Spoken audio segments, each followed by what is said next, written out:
Okay, okay. You should be back. Right, so sound's back up. Happy days. We'll turn the music on. I've not got the music set to come out. I don't know what it sounds like. It's chill.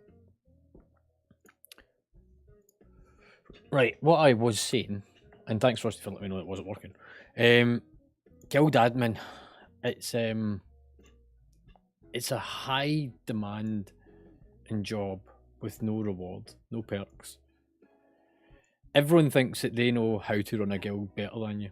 And there was a discussion actually on the forums the last couple of days, and it was somebody asking the question of how hard is it to really run a guild? The honest answer is it's very difficult. It's very stressful.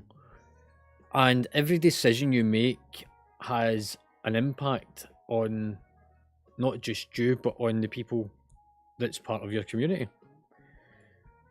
Some decisions that you make might work and work well for the guild. Other decisions you make don't. Like, what nights do you raid? Do you raid midweek? Do you raid at the weekend? When do you run keys? How often do you run keys? Like, there's so many different things that impacts onto what we do. And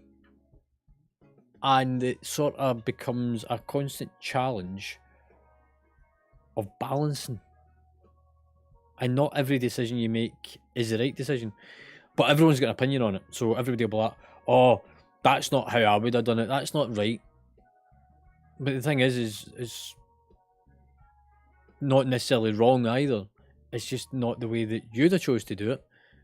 Meaning that it still could be correct, but just not how you would like it. Anyway, I'm rambling on. I've been having a think about a few bits and pieces, and it's just one of those things that's kind of rattling away in at the back of my brain of how do we manage things. Like, there's a couple of comments that was made last night during our meeting. We were talking about bits and pieces. I'm trying to think of ways to improve our situation, improve the guild, improve quality of life within guild.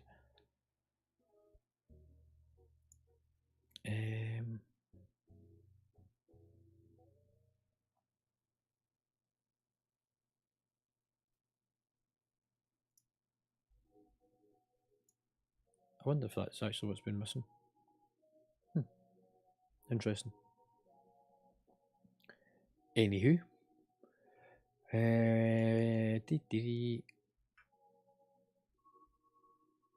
homepage, guild.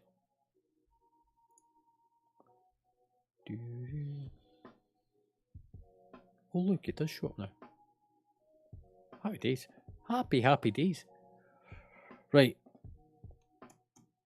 Where are we at? Who's on? I was hoping Nog would have been on by now, but I don't see him.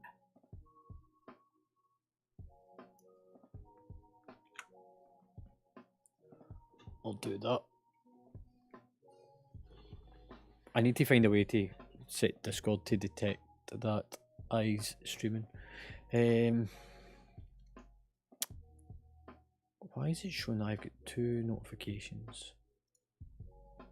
Let's mark as red. Mute server until I come back. Mark as red. Mute server until I turn it back. Right. Hopefully that's get rid of that issue. I'm going to drop that into there. I'm going to move him under me.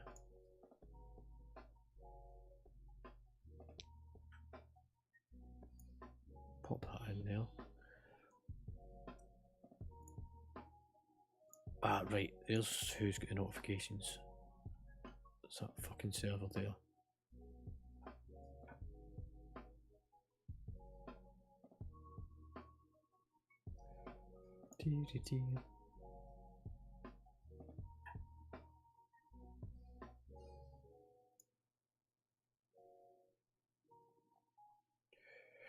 Right then. What is everyone else up to? What is everyone's plans? Who's doing what? Who's where in the world, and who's doing what?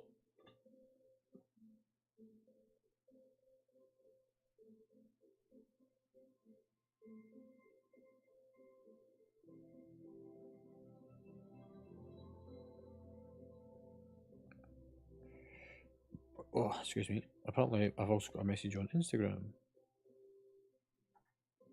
Oh, cool. What's for dinner?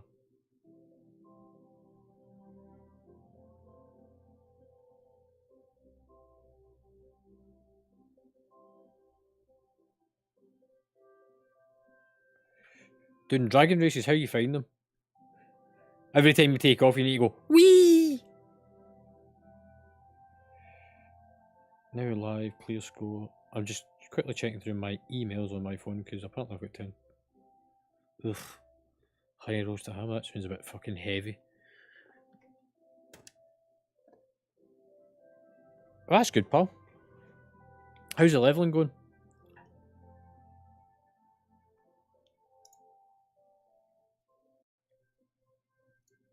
Right, update add-ons. Cool, not long to 70. As soon as you hit 70, get a bit of gear. You could be raiding with us tomorrow night. If you get to 70 tonight, get into LFRs, go and do them. Get a bit of raid experience. And then you'll be good to go. Not necessarily tanking straight away, but certainly get you in there. I see Woody's on. What's he up to? Let's open the game. Right, I've got that over there. Don't do this to me. Minimise that.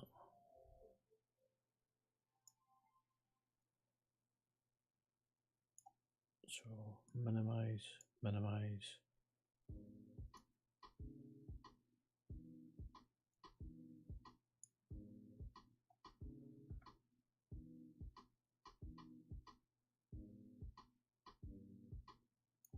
And just try to resize a couple of things. There we go. So close that just now. Let's run in the background for my sound. Happy days. Music. Same thing. It's up there now. Minimise it because I don't need it open. So that one. So I'm going to swap those two around. That's there. That's done. That's running. That's done. And they're minimised because we're not using them. And the game. Right. Game time. Let's get the game face on. Is Nog about yet? What do you think of my transmog? My chess piece isn't right. I must have got a new chess piece in the last couple of days. First bit of guild admin. I need to take care of the bank. So one of our biggest problems right now is materials and getting stuff in ready for raiding. What I need is some way of doing a stock take. This is where I really need a spreadsheet for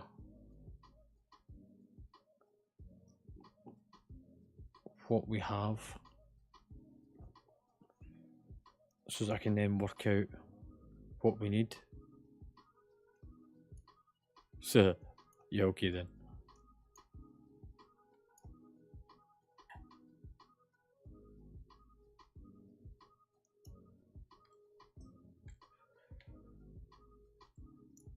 Right.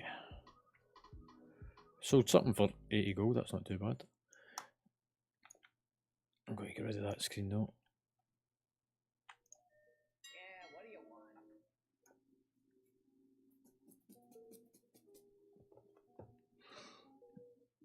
So,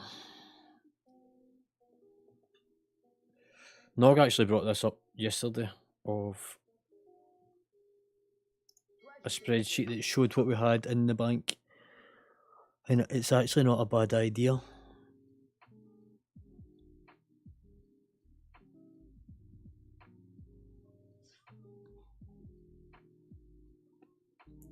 The issue that I've got is how the fuck do I get that to import into a spreadsheet automatically? I actually have a funny feeling that there is a way that it could be done.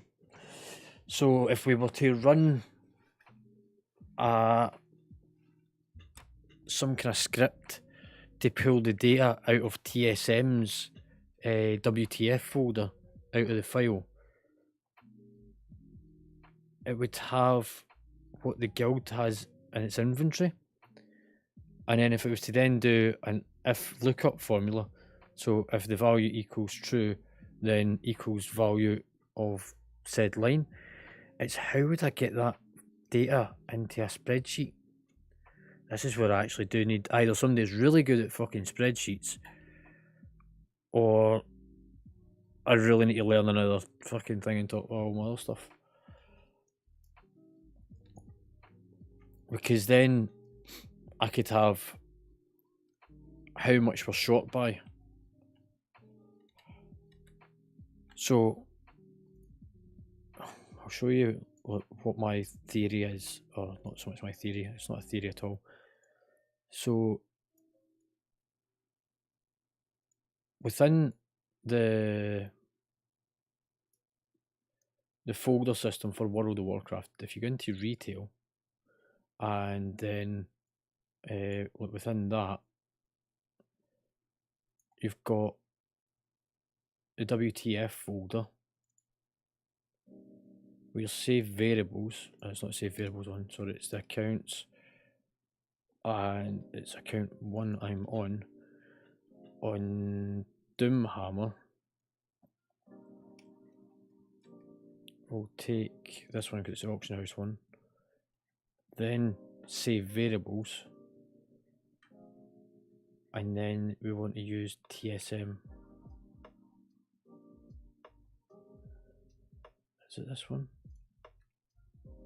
Have I picked the wrong character?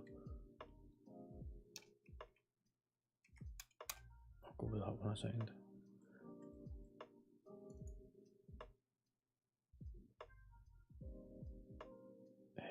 So it's not that folder, it's that save variables, there we go. So in here is where you find Trade Skill Master.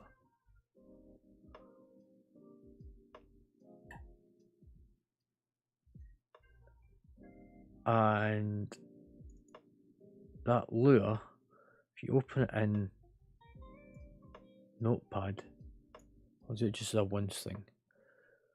What you find in it is all this fucking code, but buried inside this massive document is the bits of information for the guild as well. Now, a lot of this looks just complete and utter gibberish, but if I was to try and search, so that's an enchant over there, Control F, find that, there we go. So there's those cloaks there.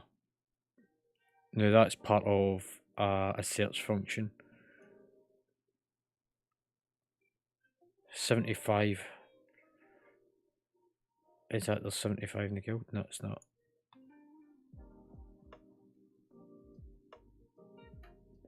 But yeah, buried in that document is the information that tells me how much the guild bank holds.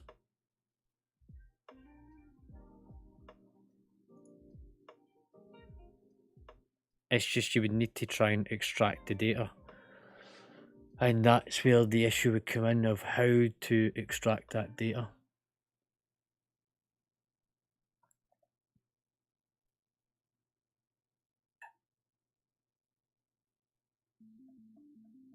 So yeah, how to make a spreadsheet that would work with it.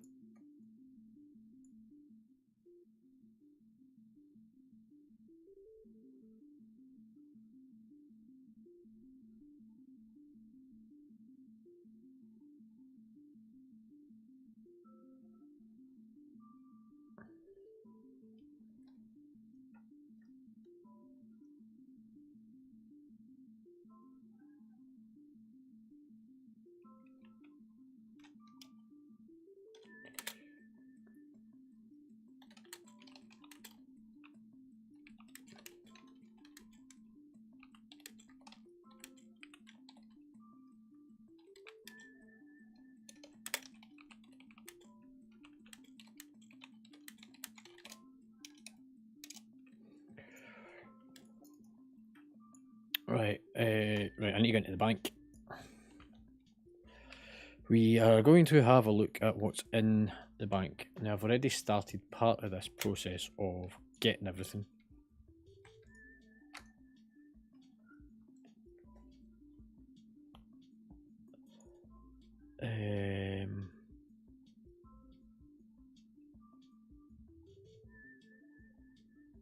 Who's dumping fish in there?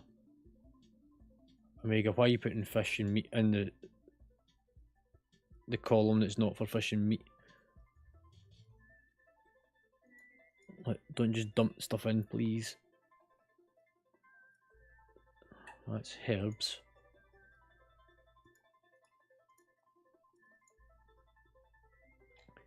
Look, it didn't organise only move tabs, the very front.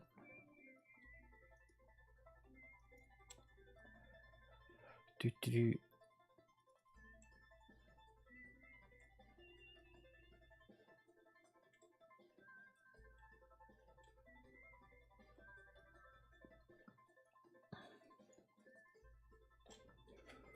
Right.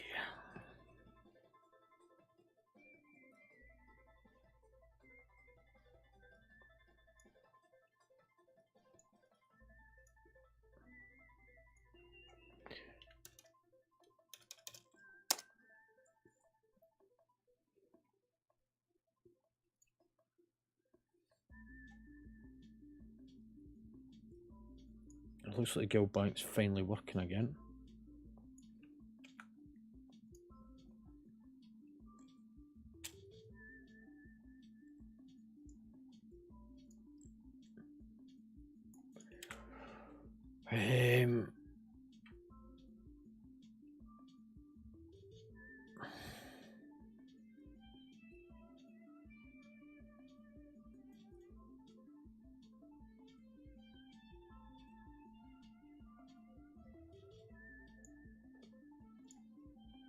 Need to calculate 7 multiplied by 20, 140.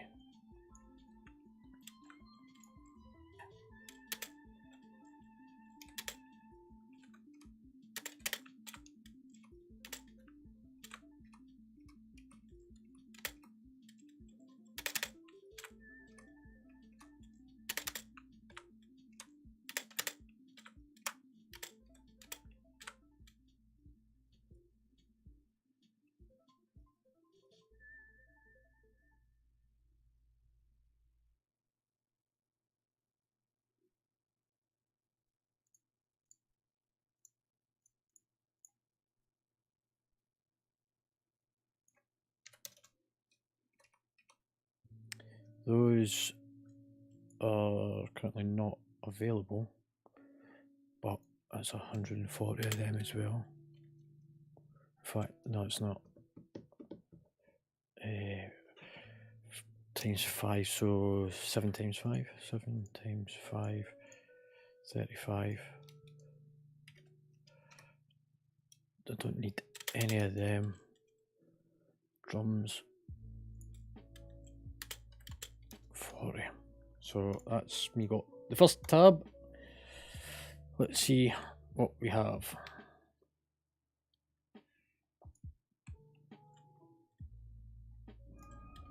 I'm also tempted to move this character down to the other auction house, the one down in Booty Bay,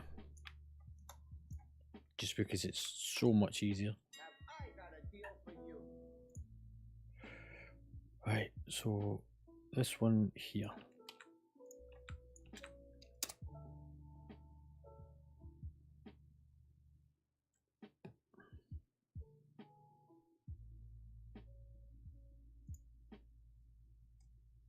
I was hoping that the price of that would be down a bit, but it's not.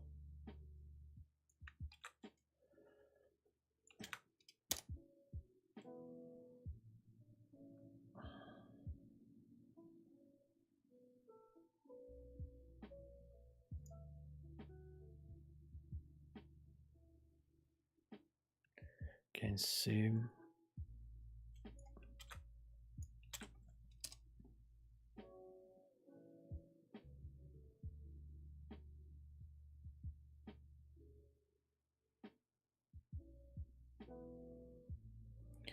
So they're not too far off of what I would like to be paying for them.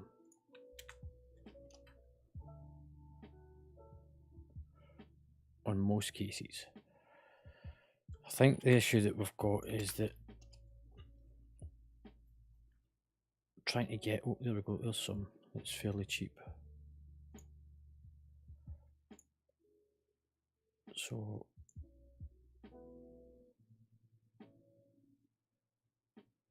I don't think I've got any of these just now.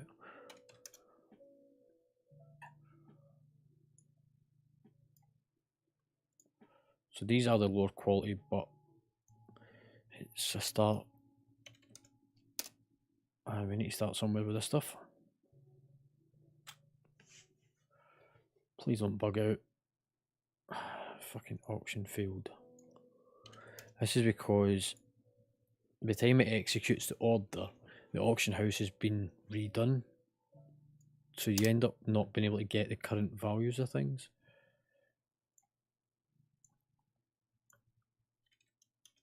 This was one of the biggest complaints about the whole new auction house process, is that auctions would fail because you couldn't scan the auction house quick enough and the data had changed.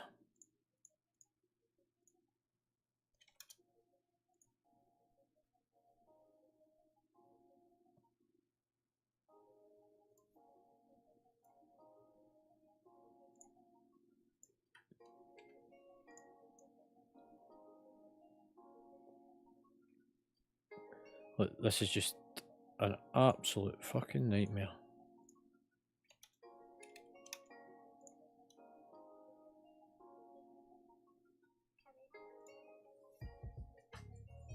Okay, right, so we've got 140 of them, so we've got that one.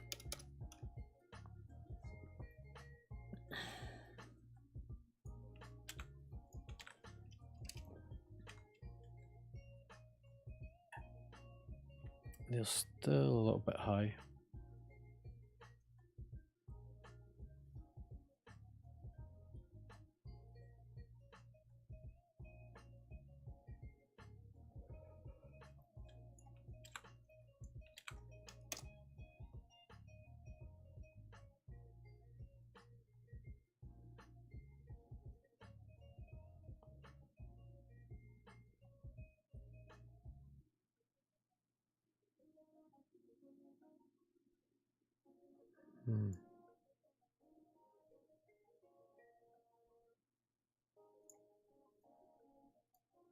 So it works out dear to buy the lesser ones, but the price of them are also up just now. So we'll leave that for the time being.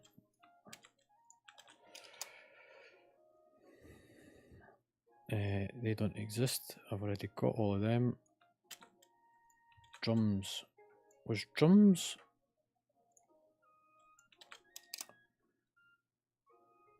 Was drums on the work order page?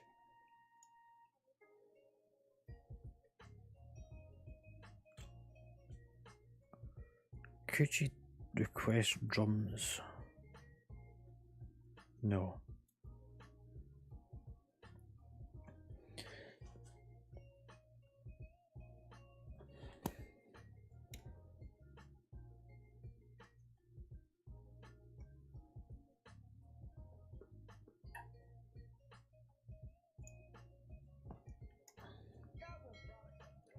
Right, that's the first lot of stuff bought.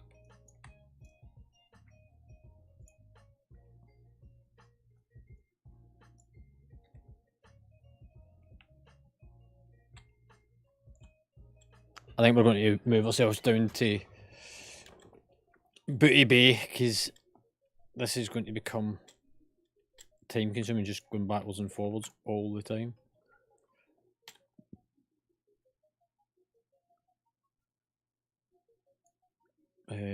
One, two, three, four, five.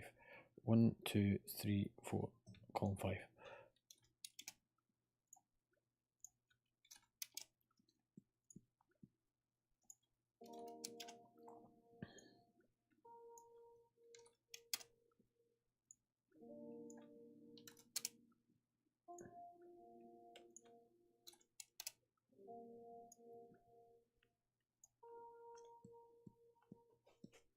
Right, food for the most part is done.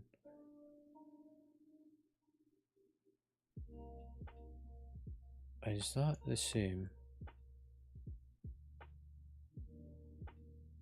So someone has... I know that it keeps flickering. Oh, it's the nail that's done them. Oh, pal, I've got those ones at the back in the raid tab. Do they stack, actually? They do.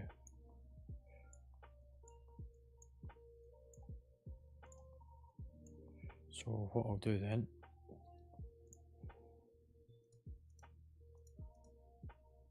I'll move these into here.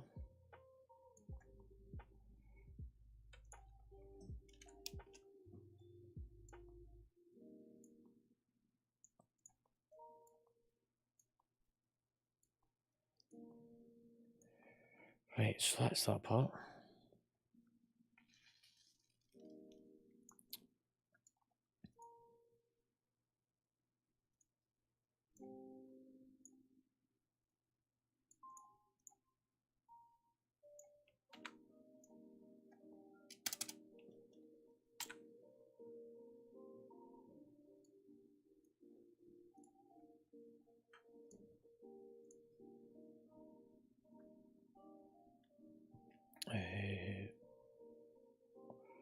Frost of frozen.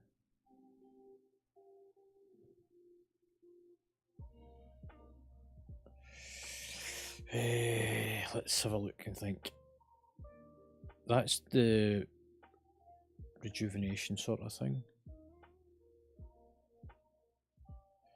That's the mana one. So there's that on death.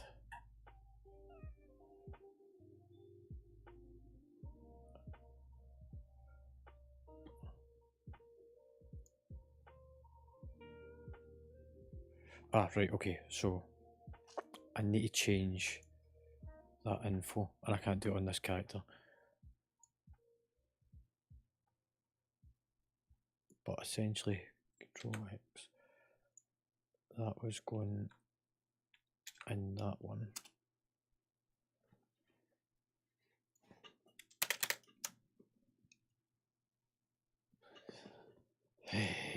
So that means that this one has that, that'll come out, that and that. So that's those ones. So that's on death one. That's the instant mana one. That's mana over time. So it's the power one that we need.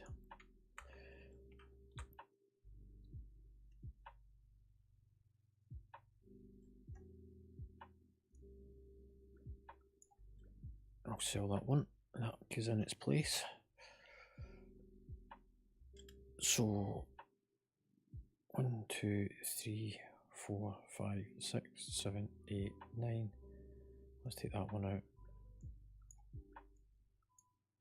1, 2, 3, 4, 5, 6, 7, 8, 9, 10, 11.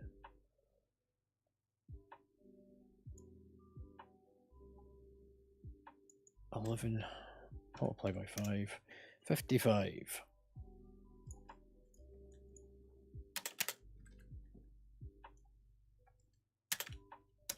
Don't need any of them. Don't need any of them. 7 times 4 times 20, 560.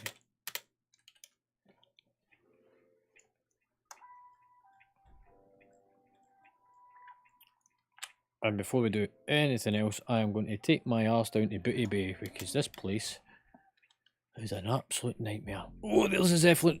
Please don't fly away, please don't fly away. Go quicker, go quicker. Come on, you can make it.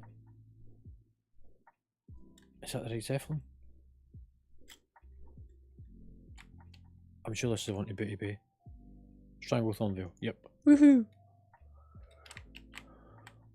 Forwards. Right, let's turn the heater off. I'm starting to burn my legs. I need to move my radiator. Do we think that we should put on... What's Discord mentioned? Warcraft news. Weekly bonus events. Time walking. Is it time walking this week?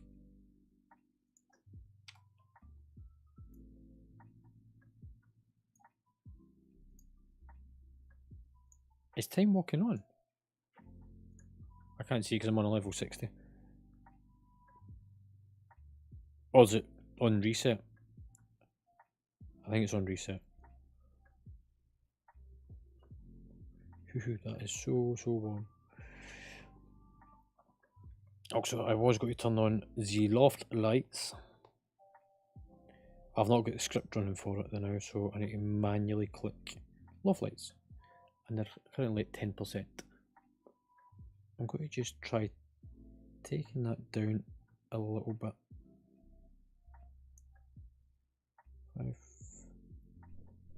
1%, I mean, yeah.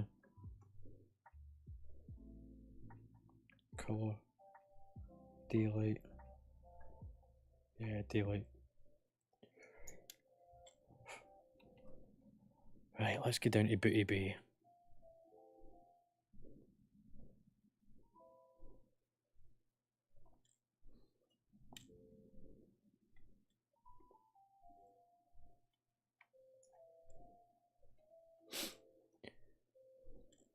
What's the rest of the gang up to? Is there anybody else on Discord? No, just me. I was kind of hoping Nog would have been on. Is he actually on? He's AFK just now. He's maybe currently at his dinner. Why the fuck did I get stuck?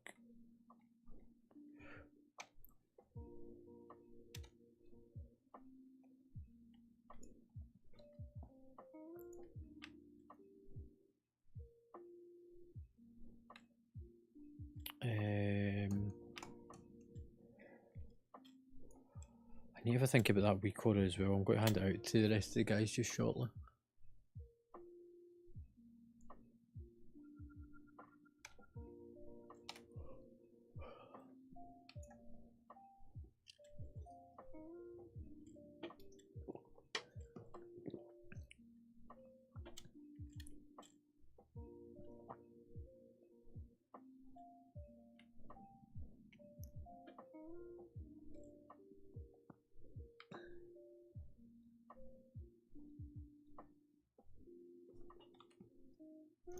So the week orders that we run is, or not week orders, the macros that we've got is an external guild recruitment.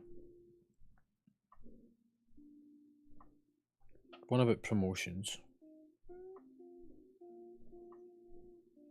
Adding main and alt, which could be put into the promotion one.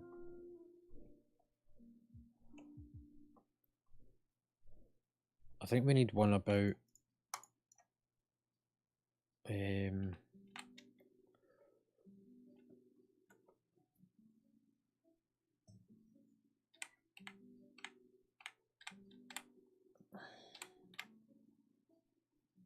try to find that sweet spot. There's one part you can stand that you can use all of there is. So everyone seems to congregate here. But if you stand just exactly where I am, you can use your personal bank, the auction house, the guild bank, and the mailbox just by standing right here. I don't know why everyone else stands over here. It's probably because they're using just those sort of three. Nobody really has their own stuff. Short faulty bags.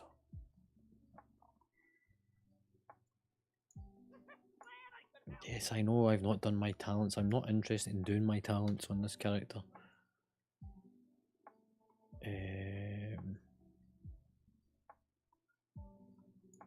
Oh, fuck off, will you? Just stop. Just do that. Piss off.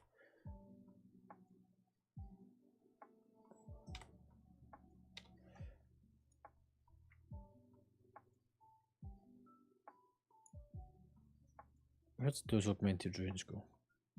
Up there.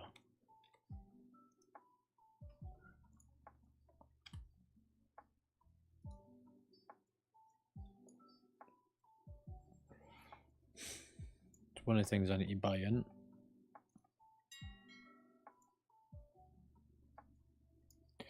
Try and sell some of this stuff off, see if we can make a bit of money back.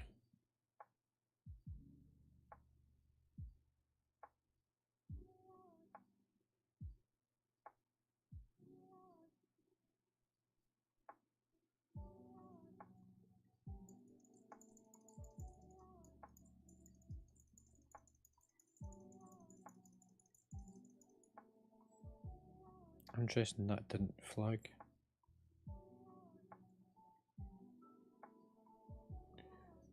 So that's ridiculously low in price. Okay. I've done that. I've done the drums, so elements of power. This is my next thing to try and find.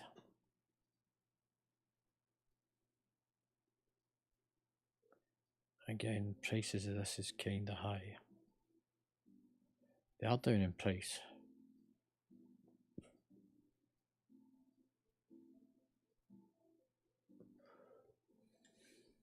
Don't need any of them.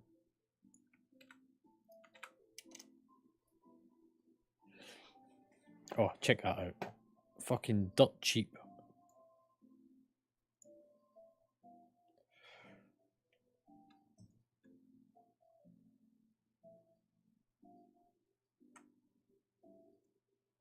However, it looks like somebody else has already got in there.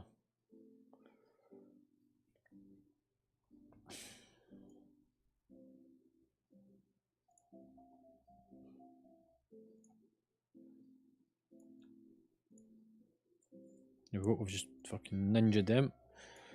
So let's grab them.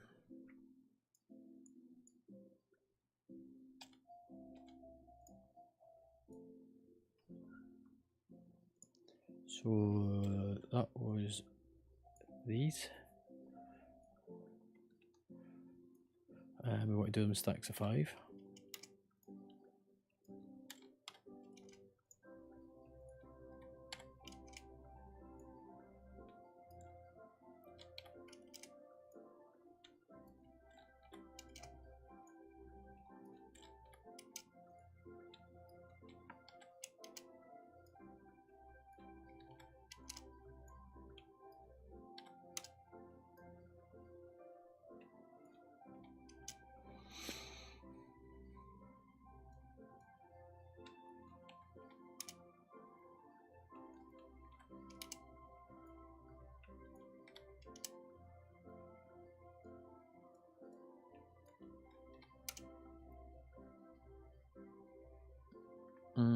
Maybe actually 10s.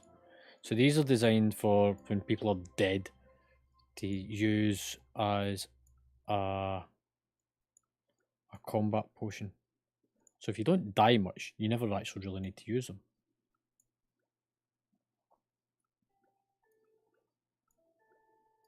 It's only for those that die quite a bit.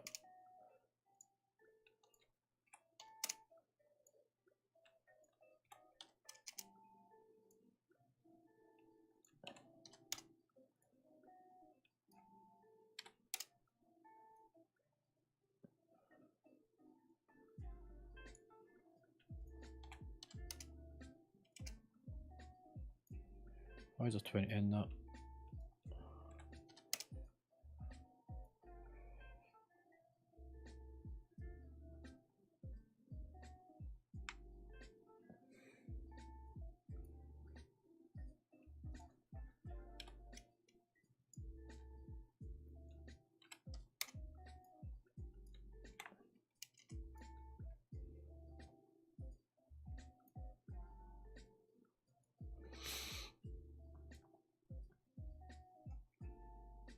Right, so I'll put the higher quality ones at the top.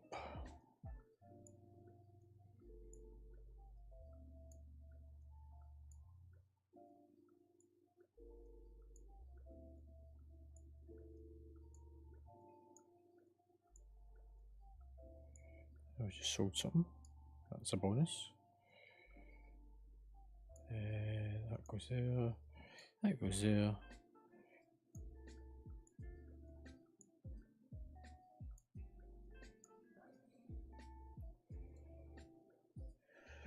Right, so still need power. So still missing some stuff in there. Done most of that. Now this one is a fucking complete pain in the hoop. Because we need to do cloak enchants. But it's not got a list of all of them in it. Come back to that.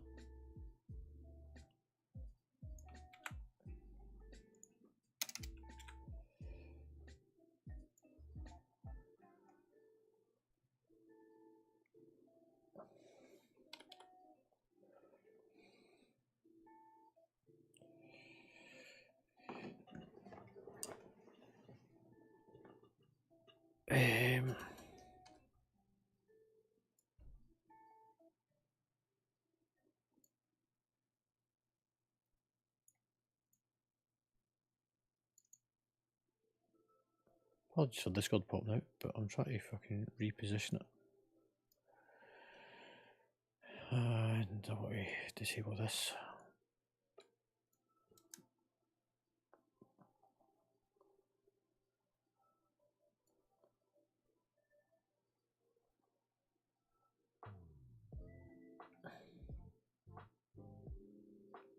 How many cloak enchants is there? So shopping list. Let's.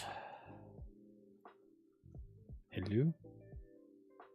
How many cloak enchants? Yeah, it's fucking. 1, 2, 3. There's 3 of them.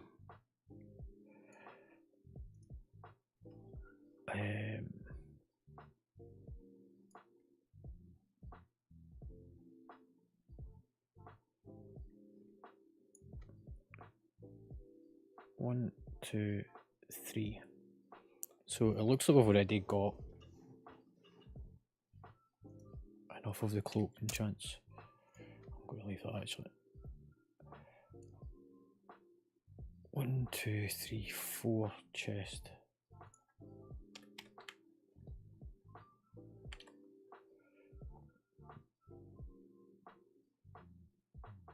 Yeah.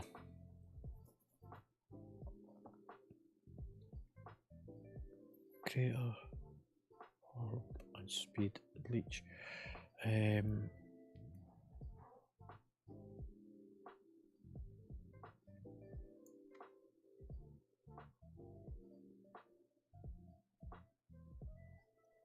Agility, intellect. Alright, okay, so that's.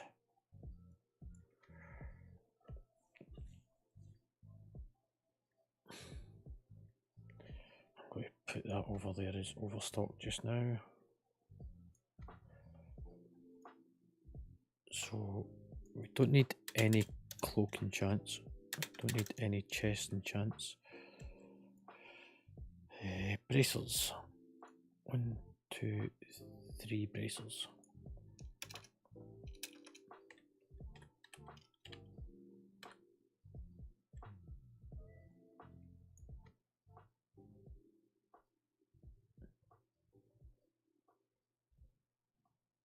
So I want avoidance at the top, then leech, then speed. Okay, why don't we have speed? So avoidance, leech, their avoidance, their leech. So that's over and over. That's speed, that's leech. There's 2 of them.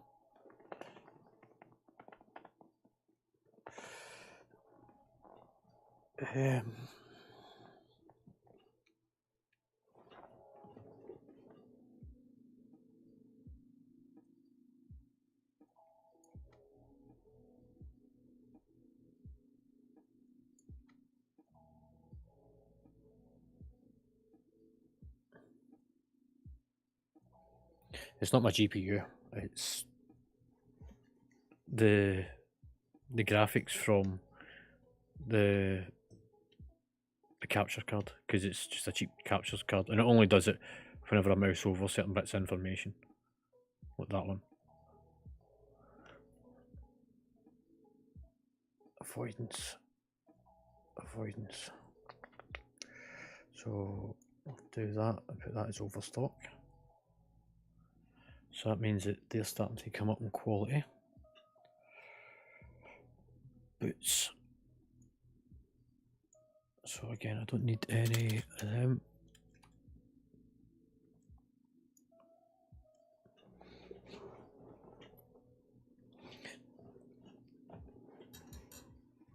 I was saying earlier on stream, I don't know if any of you heard me saying about it. I think we could actually do them with a spreadsheet for the guild bank as well, so that we know what we've got in it. The thing that's slightly more complicated is how to have it automated, so that it pulls data from somewhere to actually populate it. The only thing I can think of is a TSM Lure folder. How we grab the data, I've got no idea.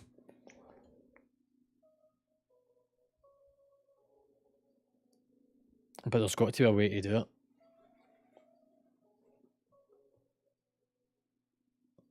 Well, I mean, I'd opened earlier, so if I do this a second time, I'll show you quickly what I'm talking about. So if you get into your WTF folders, account 1, Doomhamer, I'll take that character, save variables. No, it's not that, it's the save variables, and then TSM. So if you open up the TSM Lure folder, or Lure file, sorry, you can do it in Notepad. Oh, it's in Word, that's not what I want. Oh, that works. You end up with all this lines of script, but buried in it is actually the information. So if I do like Control F a second and then search for automatic hammer, so it tells me in here that it's detecting that it's a true value something.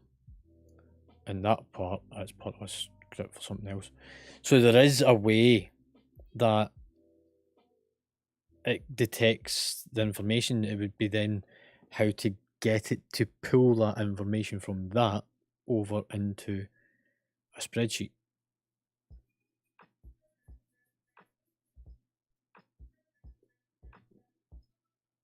To then get the number of them that's in the bank. Because the only other way to do it would be to manually go in and update the sheet.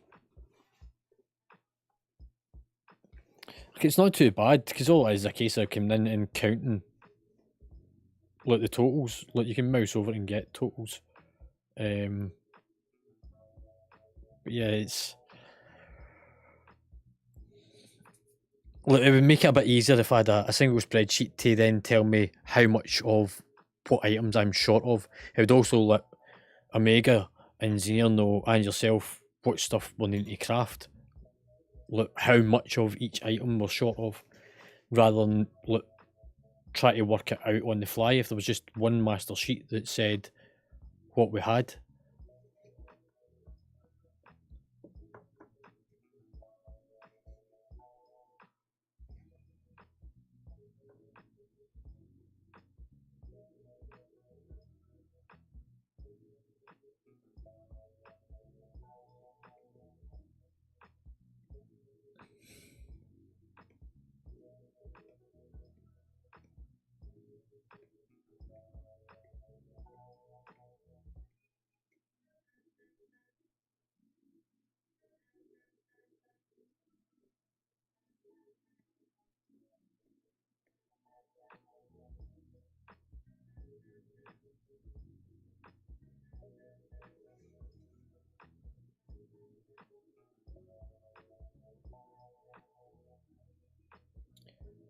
I think actually this would be something that would tie into the thing that I'd asked Nog to do. Look, I can picture how this should work in my head, and I have got a good idea of how the code would look for it as well. Because it's all about using true values. So if x equals true, then y equals z, sort of thing. So it pulls, like, if the name of the cell is equal to the name of the enchant, then it's a true value. Then it pulls the name of the enchant and puts it in the cell. But also would populate other stuff.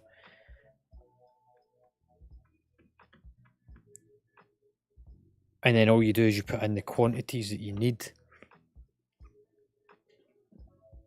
The part that's the more tricky thing is pricing, getting the prices from the game into a spreadsheet. Because the only websites that has that information is sites that are not 100% up to date right now. The Orbis Exchange doesn't actually have a very... It doesn't act... It shows as a spreadsheet or as a table, but it doesn't act as a table. And therefore you can never actually search for the table to get the information. So you can't even do a data scrape because it's tied to your browser history to give you the information, opposed to it being a link to it. And the reason it's tied to your browser history is because it's also tied to your BattleNet.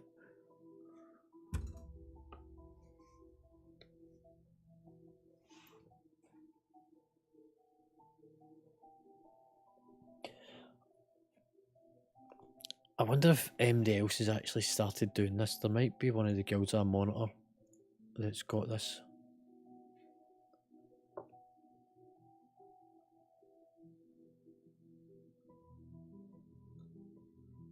Because one of the guilds that we'd been following and using for stuff... Did you pull that off to the side?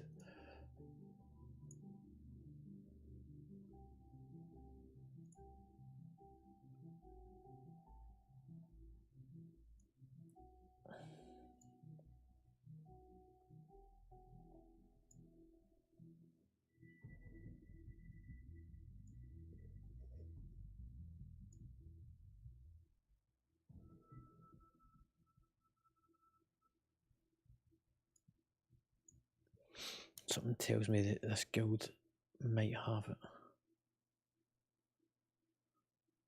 So this was one of the ones that we used to get information about stuff. And they're actually the ones that talk about the WoW audit log and everything. Raid donations. So they've got a raid donation sheet.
Yeah.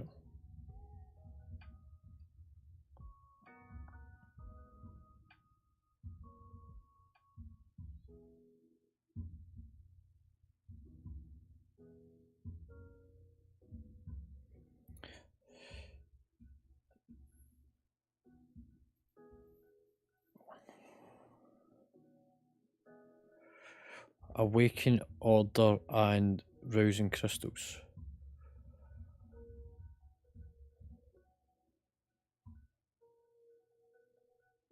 Hang on.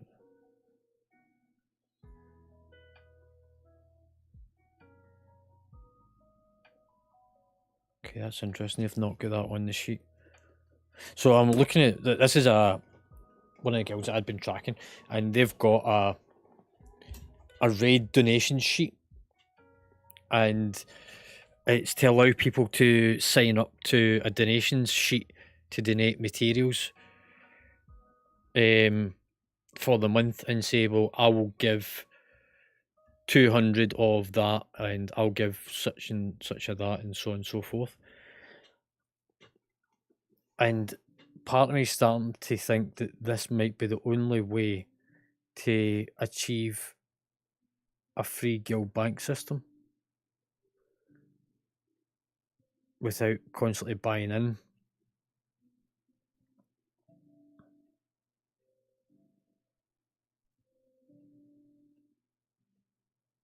Yeah.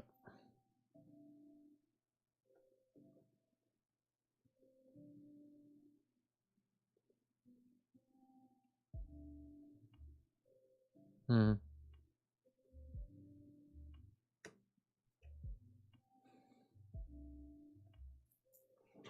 So I am going to make a copy of this.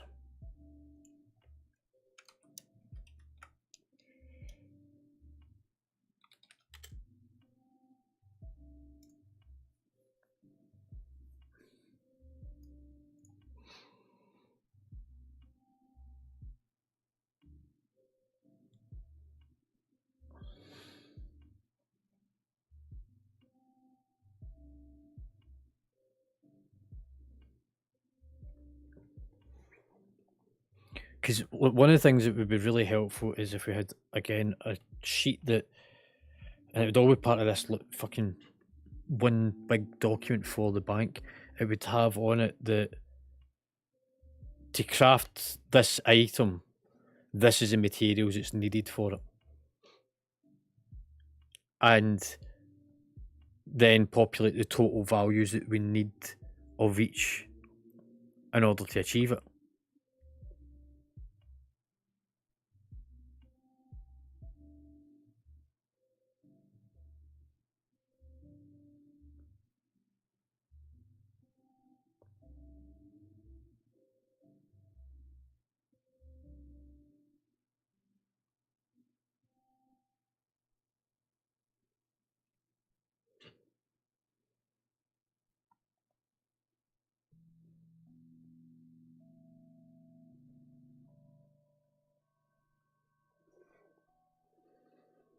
So I get where this is going off.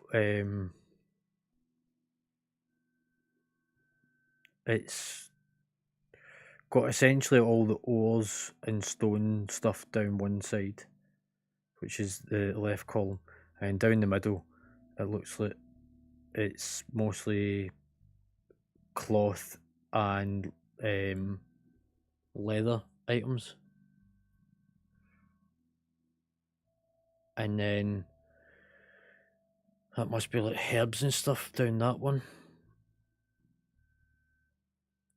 And then it's the miscellaneous items on the end.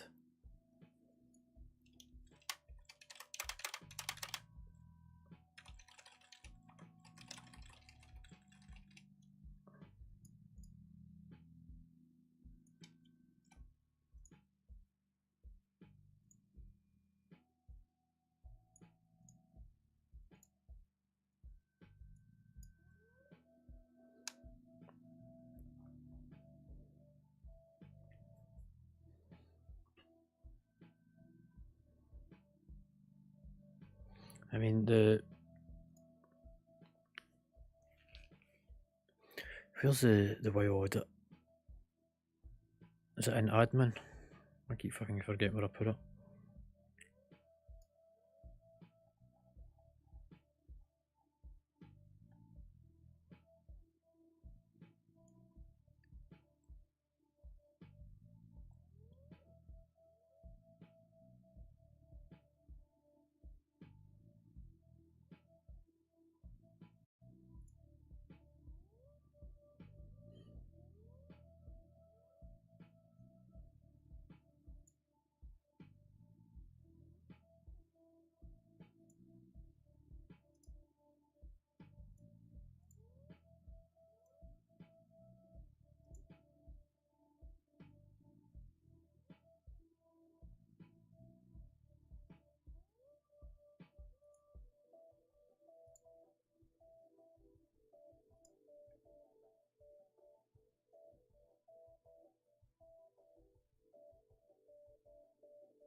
Hmm.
Actually, there's a fucking thought.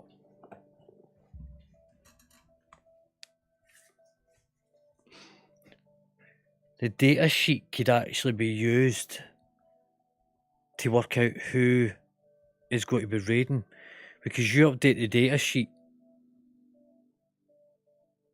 just before we raid for the all-in saying that would require folk to have signed up in advance, I guess.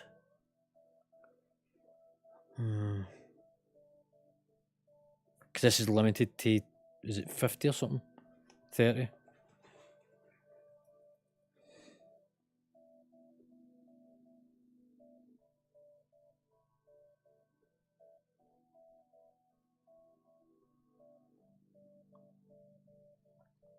Mm-hmm.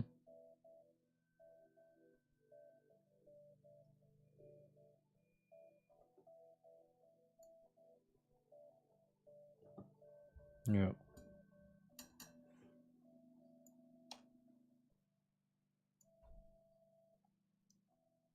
It's not back on yet. No. Oh.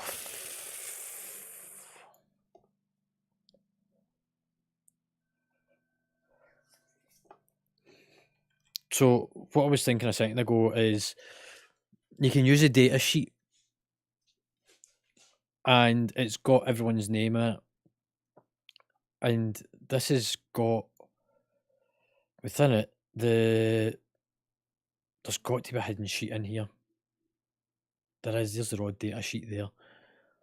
So where's that pulling all its information from? Because that is where all the data is coming in. So how is it feeding into that?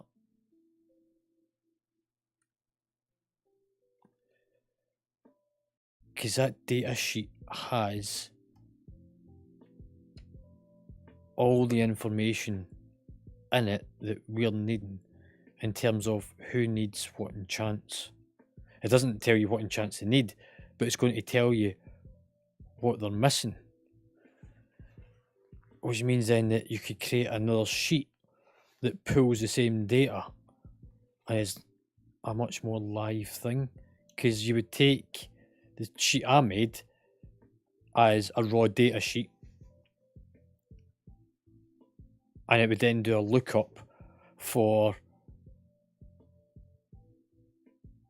sort of each one of them. And what you would have is a page like this. And all you would do is change the name, put the player's name in, and it would tell you what combat potion they need, what enchants they need, and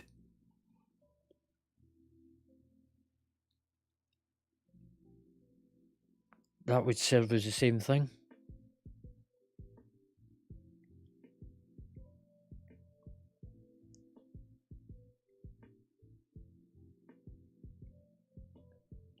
I mean, I could literally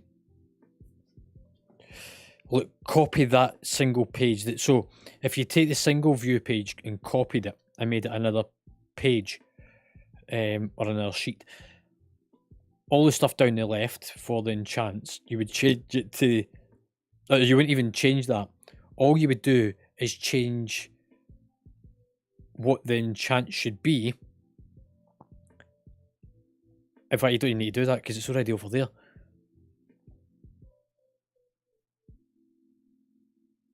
They've already worked out what enchants should go on. Oh, this is even better. Right, so if I take myself as an example, so it's not got anything for me, but this is where you then have the lookup. Why does it have on some of these then? I wonder if that's. Why is that?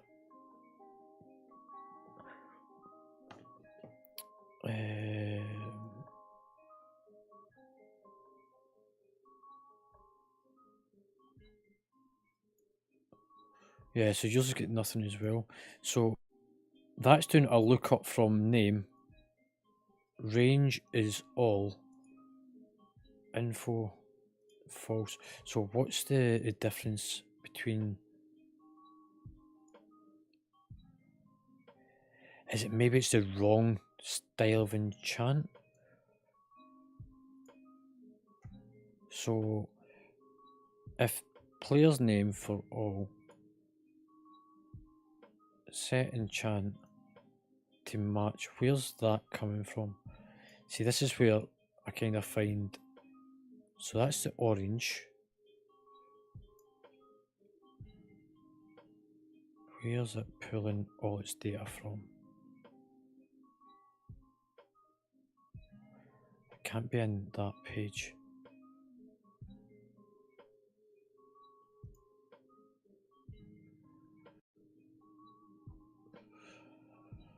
It's because it doesn't give cell names, it's fucking hard to work out where it's going.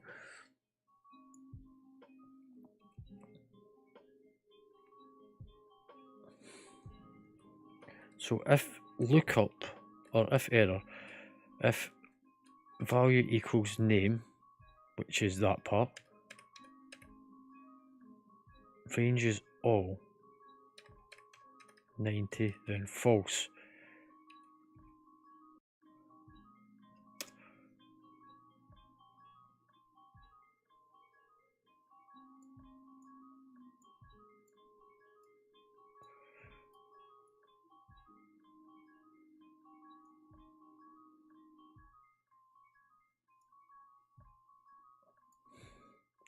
What I need to figure out is where that value's coming from.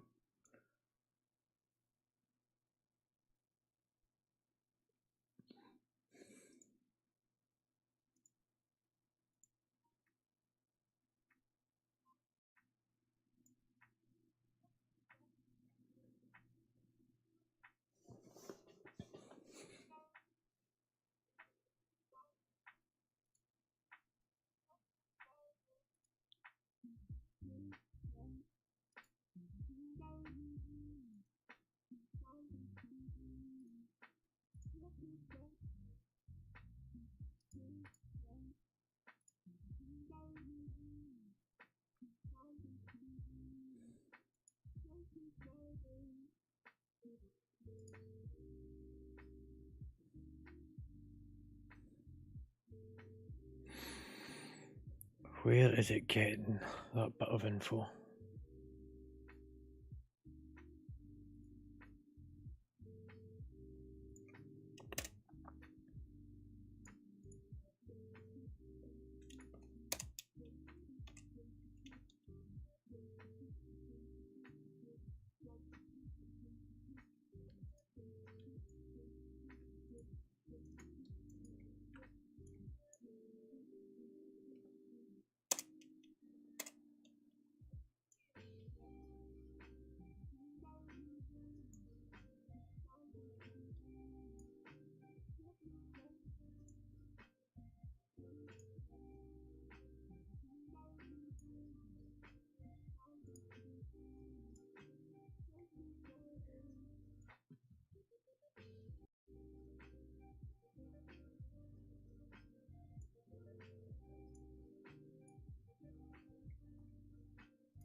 What do you mean, sorry?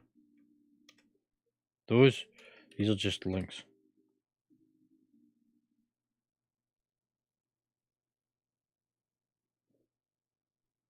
No, it's just it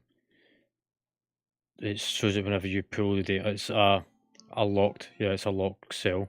So they've locked cell 1A so that you can scroll across.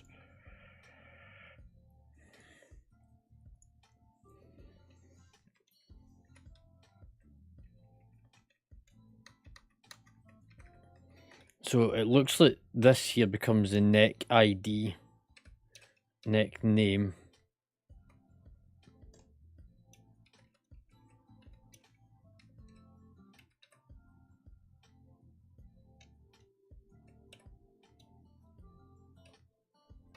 So that's the top row above these is the headers for these ones, by the looks of it. So what we're looking for is the word that's got shoulder enchants and stuff.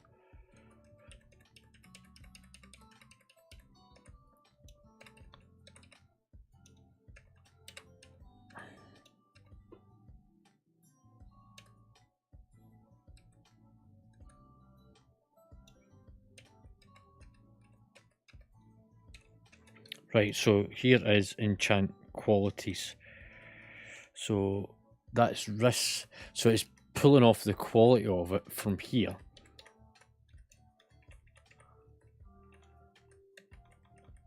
But then where does it get the name of it?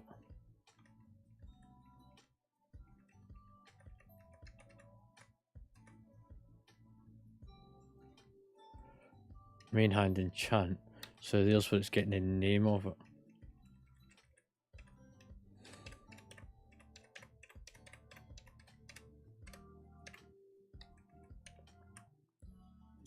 So what it doesn't have is, yeah, so that's the names and the quality of them. What it's not telling you is if it's deemed as its best in slot as a rough guide. So this is where you need the other data sheet, which would be the one that I created.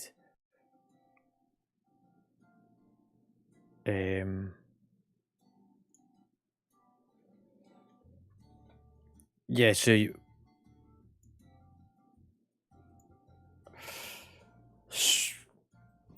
I think the tick and the cross isn't so much I think it's the quality of it. So if you look, these are quality 1s. And this is a 3, that's a 2. So it's going on the principle that it's got to be at least a quality 2 to get a tick. So quality 1s isn't given anything, and neither's a 0.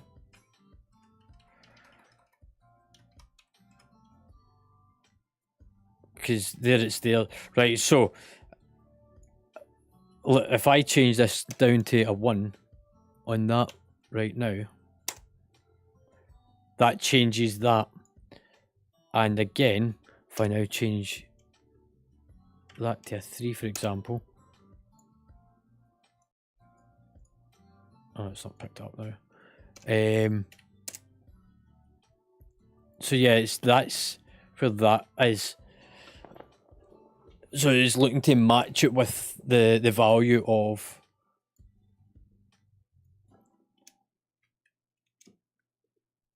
so that really should come up as a red.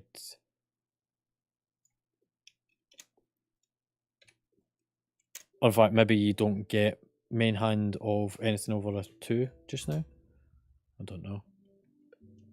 Because these seem to be showing as 2s. So enchanting weapon is a 2.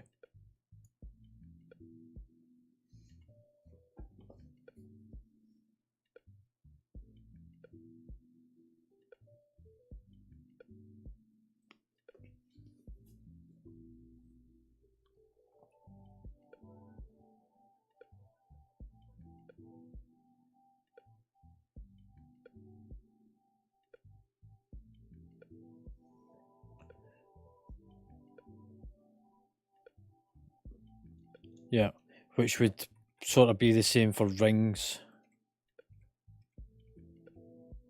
No, I think the reason that they're doing 2 is they're saying a 2 is the minimum before its class has been enchanted. But there must also be a way to tell it that you want it higher. I'm not quite sure where though, but that there is that value. And if that doesn't match it as 2 or higher,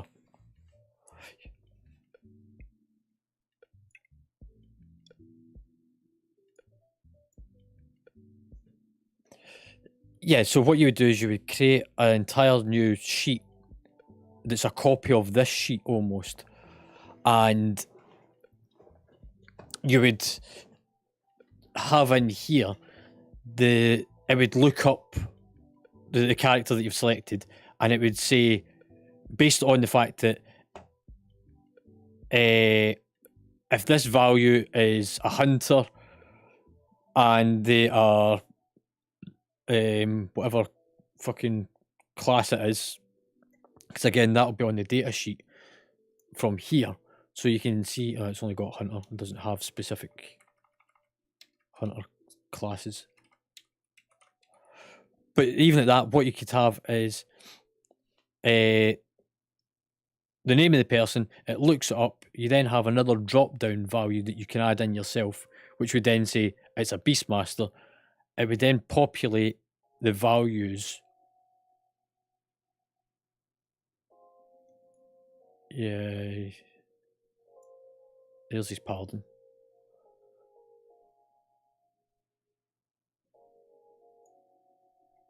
Yeah, it's there as well.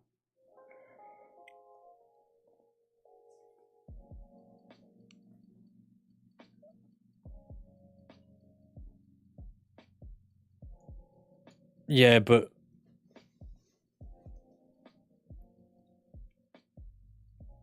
all that's looking up is if it's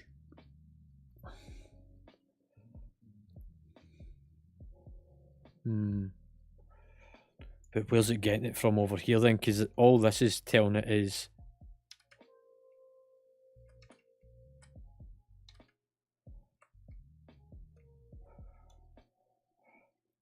because that there's the what it is and its realm, its eye level, male or female, faction. I'm going to go with the assumption that's equipped eye level.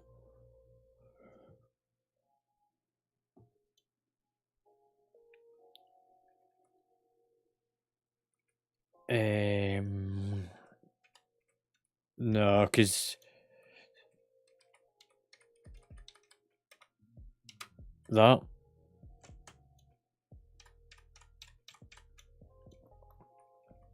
is it.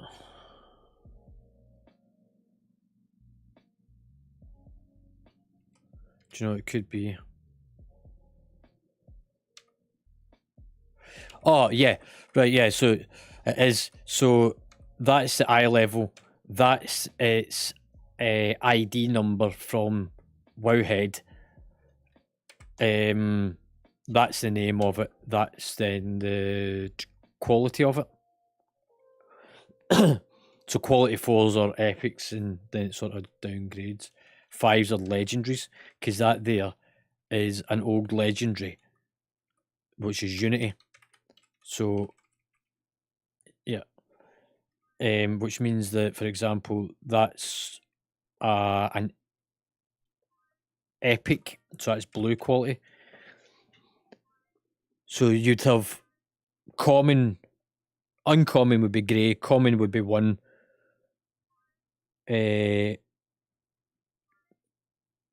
And it sort of builds up to 5. So uncommon, common.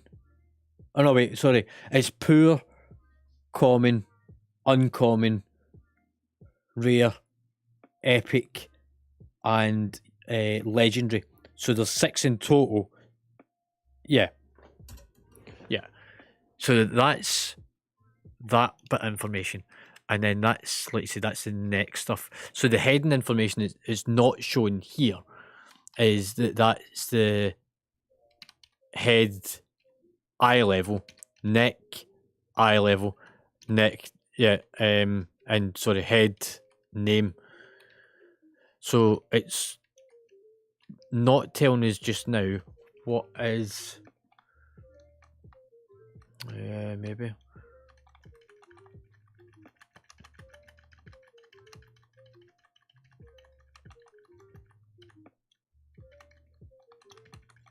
That's enchant sockets. Ah, hang on. Role. It's simply just looking at role. It's not looking at spec specific. That's a shame.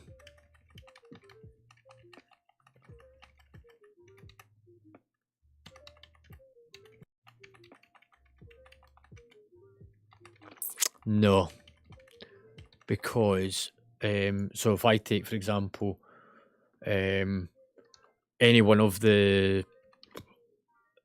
so if I go for even just a mage actually, so a mage has got 3 different roles, and all of which are range.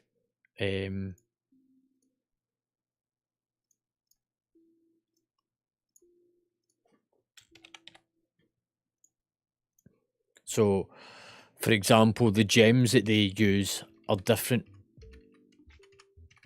Their ring enchants are different. Their weapon one's the same, their chest is the same, cloak's the same, bracers, but there is deviation in it. So you couldn't really turn around and say, well, all range mages use the same thing.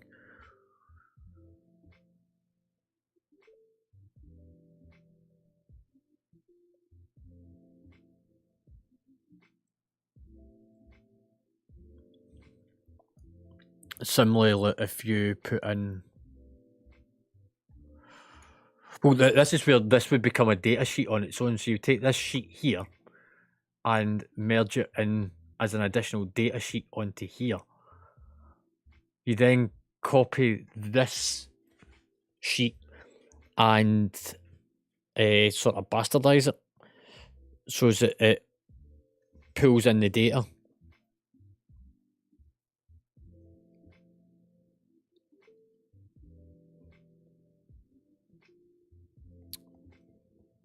Yeah. I mean, this is also the other question: is how are they feeding this in? So I've never really used Google Docs or Google Sheets to pull data. Now, the question would be of, so that's giving it its information, is what is it that's feeding that information in?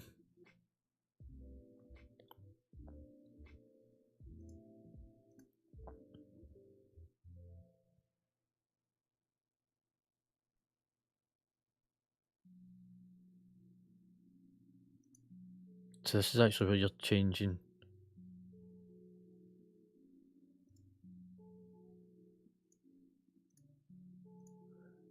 I'm going to make the assumption that this here. So yeah, this is where you can change the settings. So changing what the sheet views as an error, an enchant or gem. Any is only unenchanted items and unsocketed are flagged. Casual, non-Shadowland gems, cheapest enchants are flagged. Rare gems. So that's what's changing the quality part there.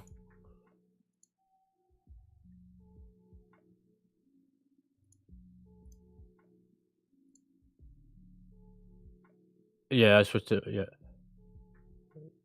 yeah. So,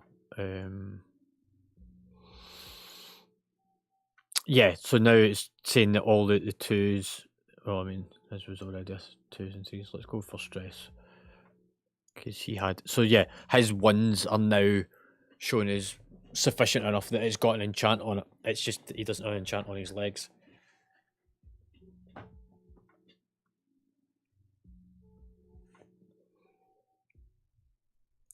It's literally just taking this sheet, copying it, and then having something else that does a lookup to tell you what is the missing item that should be in it.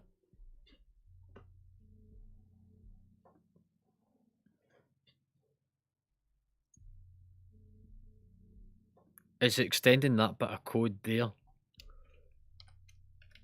so that if it's false, then so this part here where it says false, it should then have then blank. Instead of it being blank, it should actually read as the value from this.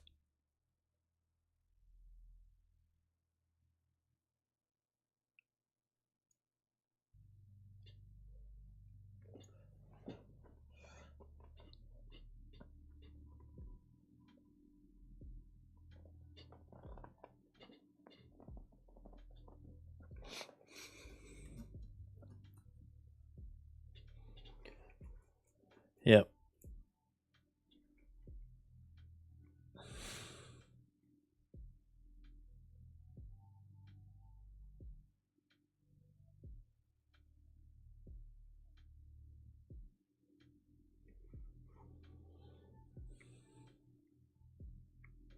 I mean, again, it'd be the quick info part. All you would do is change this to a drop down system. So that you tell it, it'll have in here an option for the role. So you change role to spec. So you just change that there.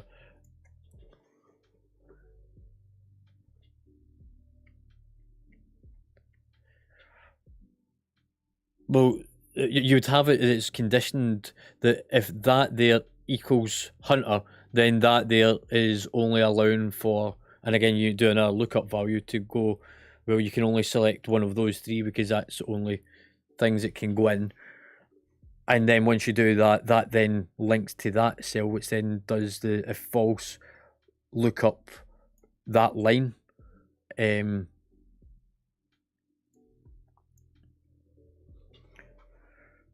I get how it should work. It's just tying it all together.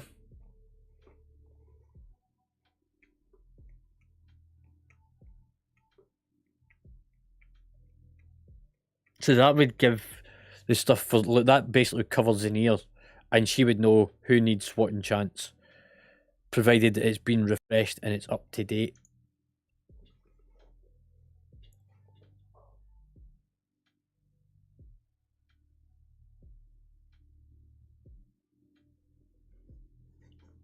And then, sorry, not Xenia would give Omega her part. The part then we would need to create is another column, which would be, like, for example, this part here, and it would be the potions and everything, and how many they should have, so the amounts that they should get, and then the price of it per item, and then the totals.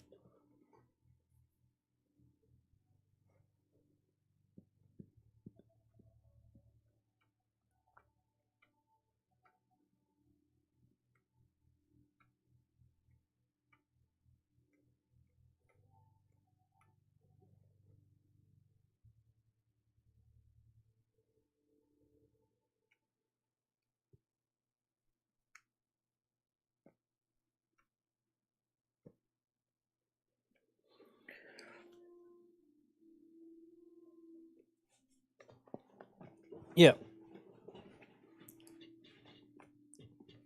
Yeah, so yeah, that would do essentially look grab the same bit of information, and all you do is you move this data sheet into this, but put it on another tab, and it's a lookup from two data sheets, because that data sheet is a live one that's updated from the website and is fed in. We just want to add in our own data and our own tabs. Yeah.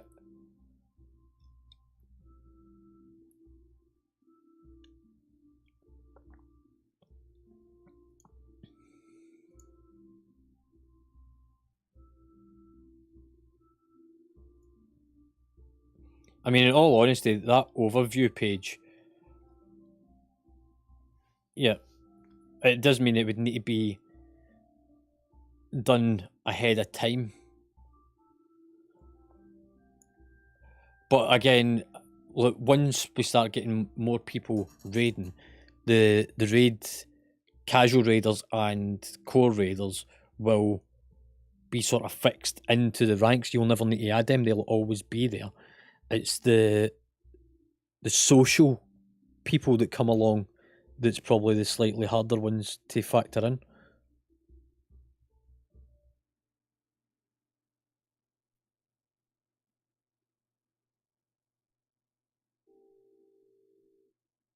Yeah.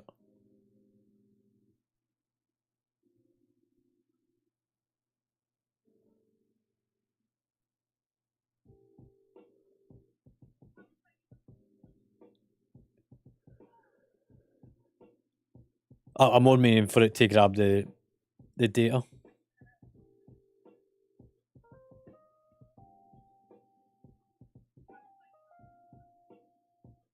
Look, it'll massage out over time, and it would work really well. It just needs another data sheet and that information added in. Where's Nog? He's just come online. Happy days. Oh, he's fucking.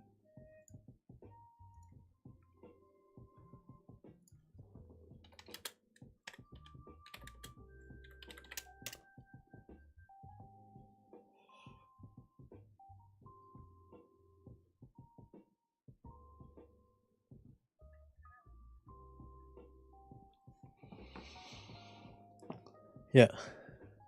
Yeah, yeah.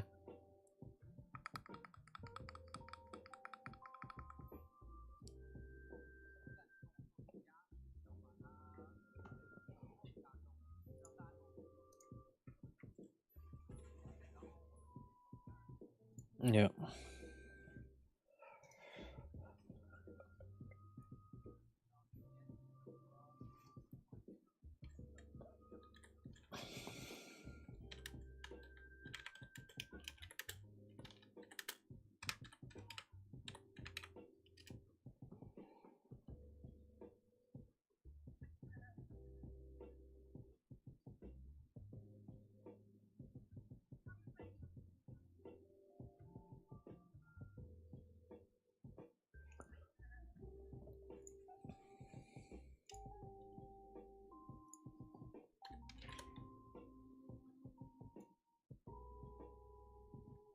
Mm-hmm.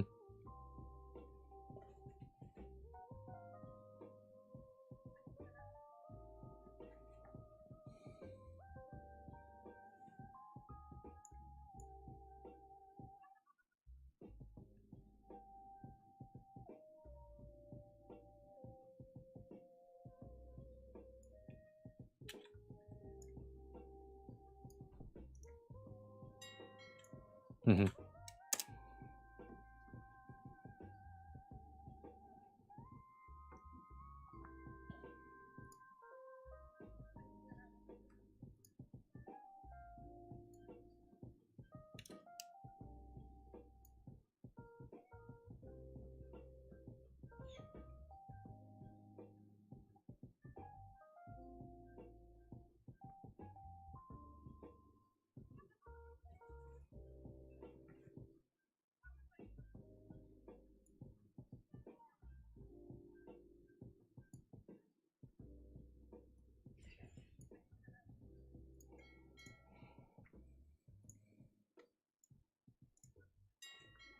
Oh, for fuck's sake. Yeah, I think we need to have a rethink on how to manage it all as well.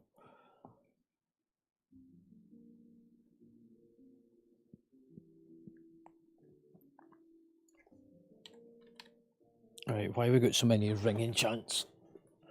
There should only be 4. Crit. Haste. Sorry, crit. Mastery. Haste. Verse. So that's overspill. That's overspill. And so is that.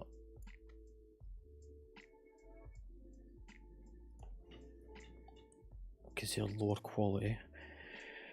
Weapon enchants. So, cloak, chest, bracers, boots, rings, then becomes weapons, which is this one.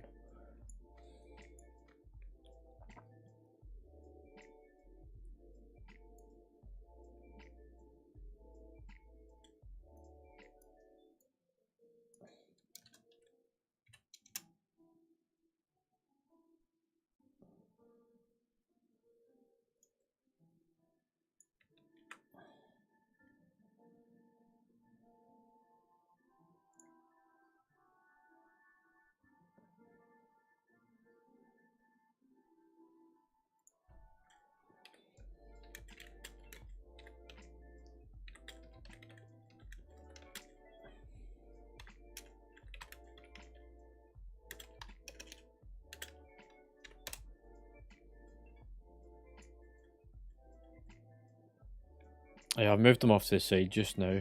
I mean, I can sell them to get gold in to then buy more materials and more stuff. So overspill's not a problem. I can sell them on to get more stuff for all of us, and get you more materials.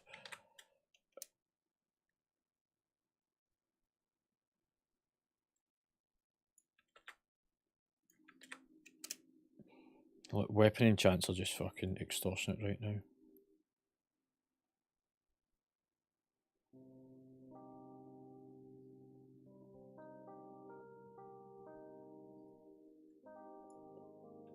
Look, some of the weapon enchants are like 20k.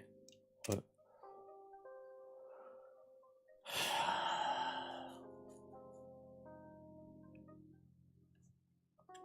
yeah. Look, in all honesty, Omega, look, weapon enchants is where your money's to be made. See, even that's fucking higher than I would want to pay. And they're 4k.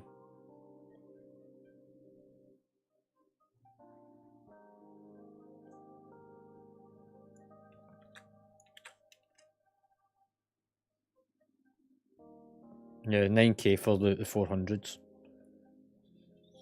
385 for the other one.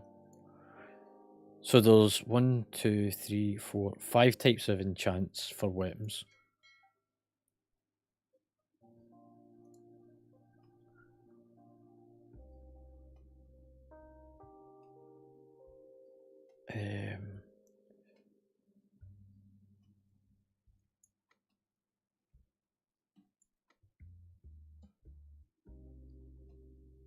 So we're missing 3 types of the weapons enchants.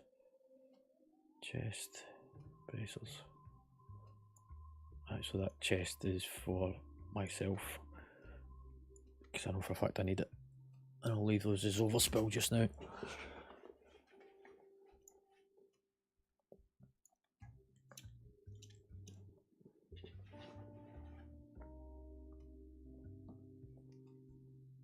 For enchants, yeah. I mean, you could use Droptimizer and you could go through a manual,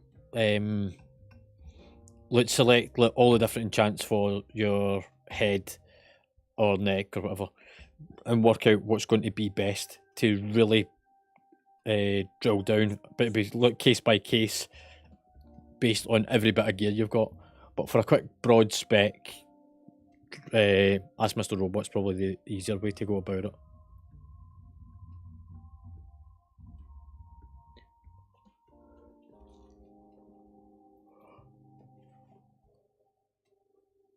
Bracer speed.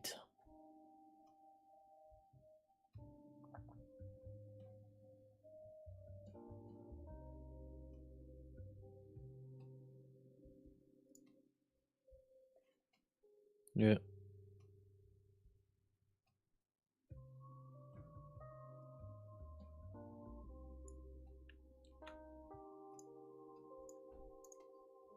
Alright.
Right, so that there is the overspill for rings.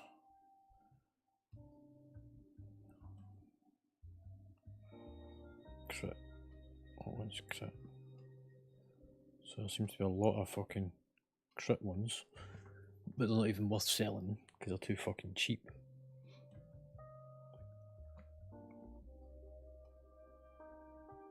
Verse.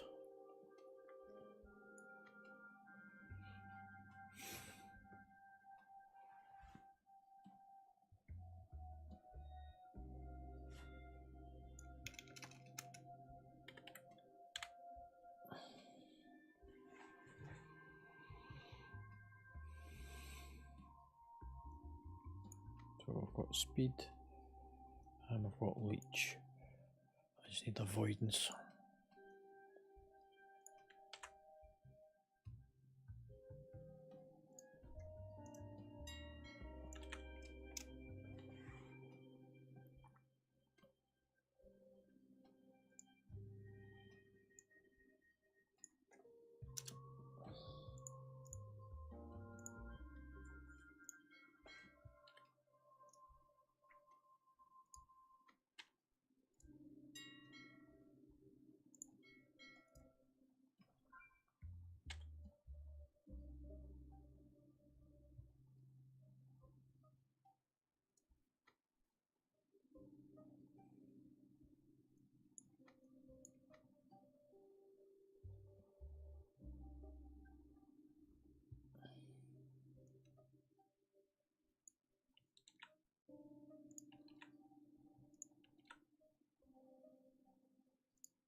What's up?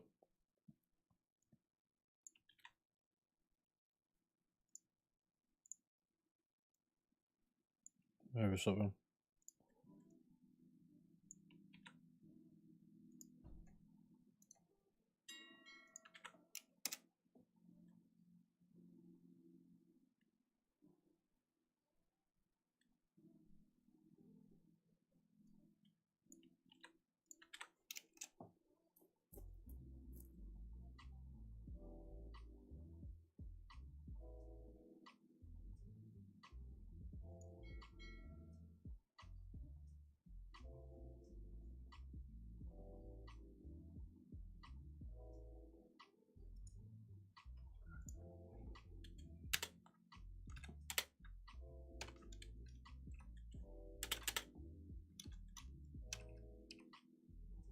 Can you let him know that I'm on Twitch just now?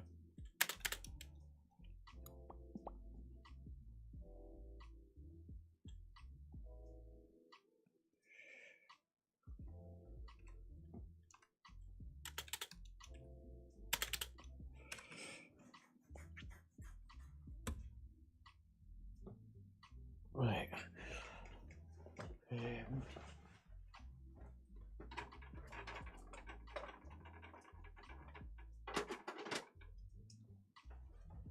If you can ask him to open up the stream, because it'll be easier for me to show him everything on it anyway.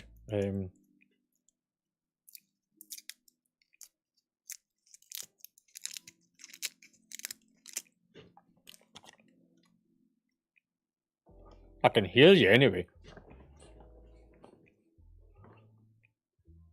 Right.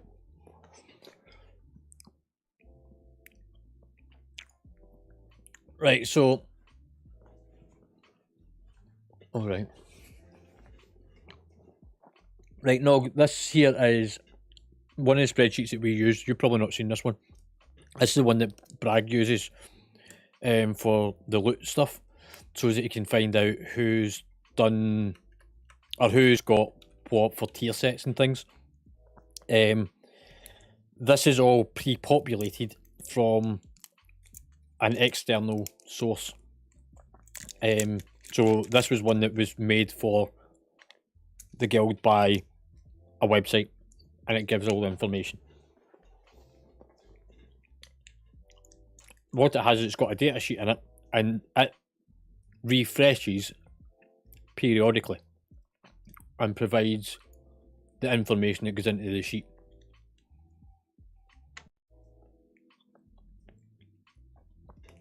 You following so far?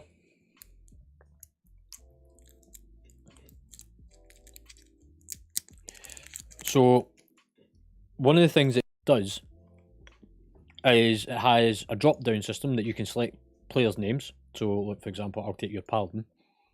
And it tells me about your character. The part that's helpful in it is the gems and enchants section over here.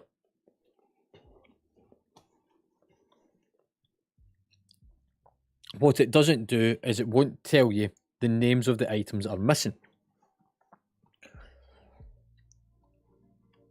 But what my thought is if... Yeah, because there's no data from the raw data sheet in here to populate it. But what my thought is if we were to take this entire worksheet, add in 2 new sheets into the... or 2 new tabs into it. One which is a raw data sheet, which is the one that I showed you last night for this stuff. So that's the raw data for... Yep. So you have one that's a raw data sheet and one that's a raid consumable sheet. So it means that all you do is you click here, you go to said player's name, and it would tell me these are the enchants that you should have because it's pulled it from that data sheet into that space. If they have got the enchant or any enchant, I don't even care if it's the right one, then that becomes a tick. But if it's missing, I'll use you again, it would still come up with the name of the thing, but a red cross next to it to say this is what you should have. Does that make sense? Yeah.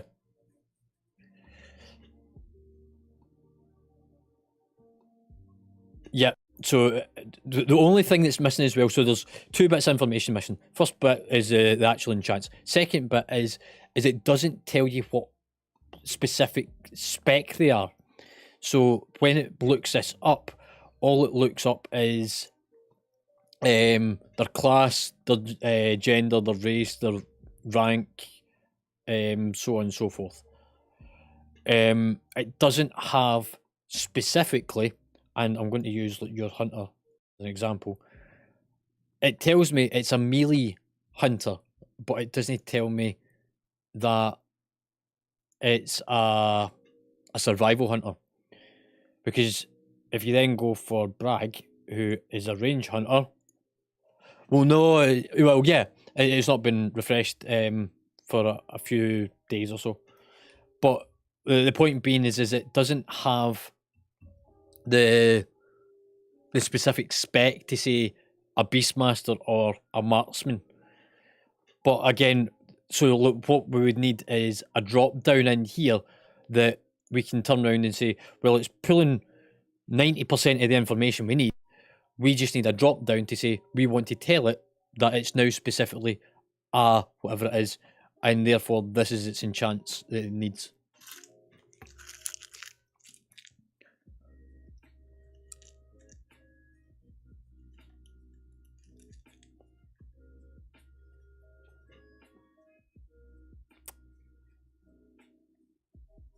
Yep. So all the values is in there. So that raw data is coming straight from a website that we've linked to, which is called the WoW Audit, and they themselves. So the spreadsheet itself comes from the WoW Audit, and that is pulling from an API from the Blizzard website. So all of this is linked to that API data. And that API data is then fed in to that sheet. Yes, from the Blizzard API.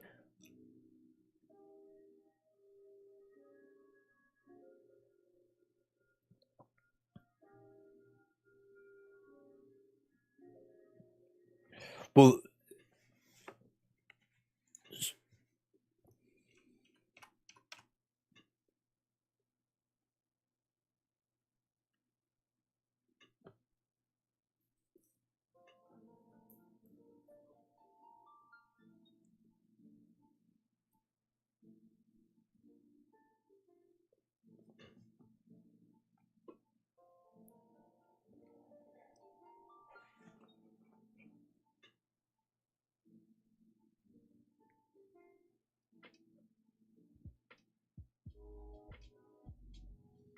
yeah, exactly that. So,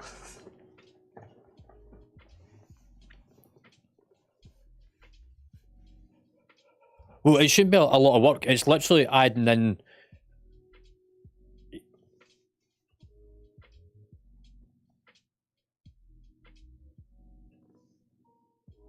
No, it shouldn't be a lot of work because it will literally be a drop down. Yeah, I can hear you.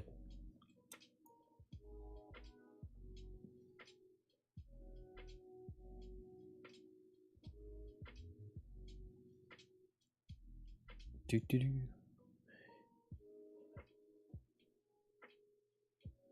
Yeah, I'm still here. Do you know something? I'm going to unmute Discord.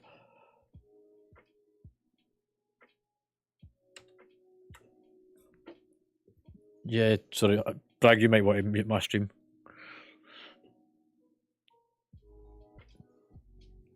Yeah, so the simple version to this, Nog, is that I know that it would actually be quite easy to add in for one of these cells, if the value for this equals that it's a paladin, then the value for this can only be XYZ, because there only is 3 versions of a paladin. It's either a healer, a tank, or a DPS.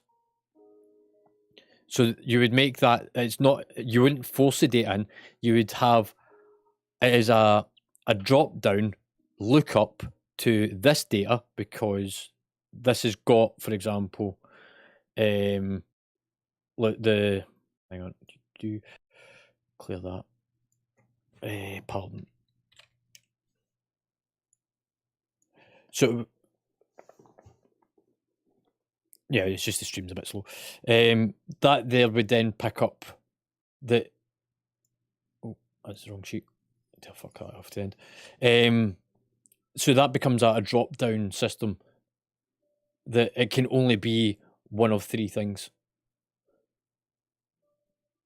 And that would then do a lookup from so for example, let's say for example that there is actually going to be the spec. So spec drop down's a lookup, and if the value of paladin equals to be true, or the value from there is equal to paladin, and value from there is equal to, and we'll put that as, in fact, let's go with hunter. So hunter range, then that's a drop down, and it would give 2 options for range, because I've actually hidden it in here. So it would pick out which ones it actually was, and then that drop down field, it acts the same way as that, except you just pick which one you want it to be, which then toggles the final outcomes of these.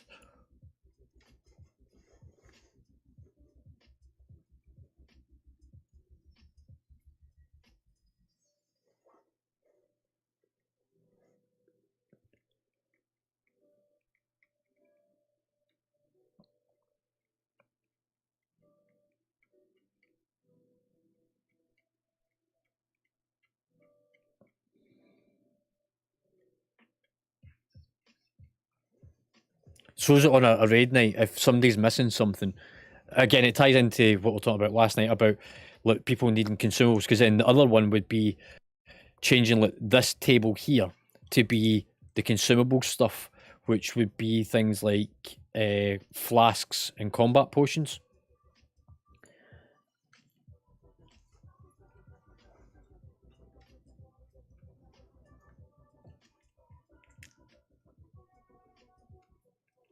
Well, it does, but to make life easier for Omega and Zneer on a raid night is they look at who it is that they'll need to give stuff to, and they go, okay, it's my character, and there's all the enchants he needs.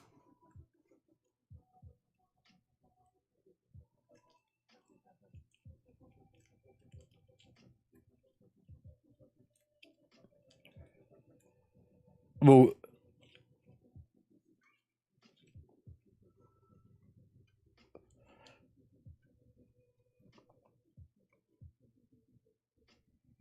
but so this is all automated. Like this spreadsheet is automated and it is maintained,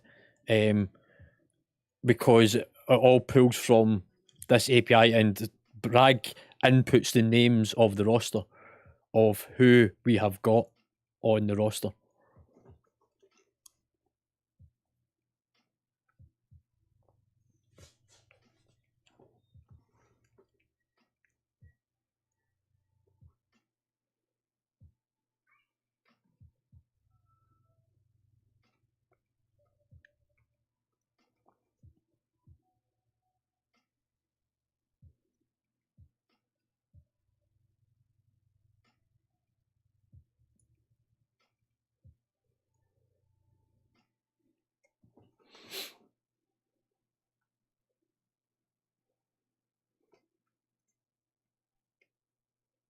So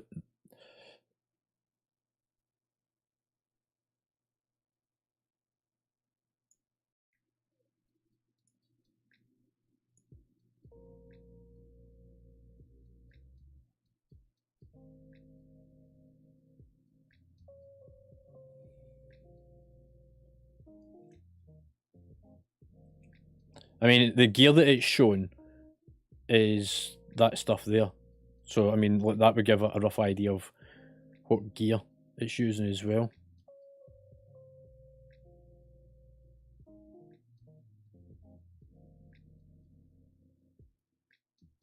Yeah.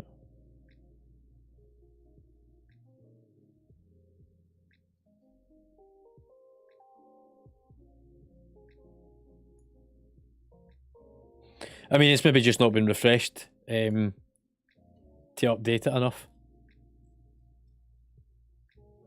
Last update, today, 20 minutes ago it was last refreshed actually. But yeah, it's not going to be 100% every time, but it will give about 90% of the information that we're looking for.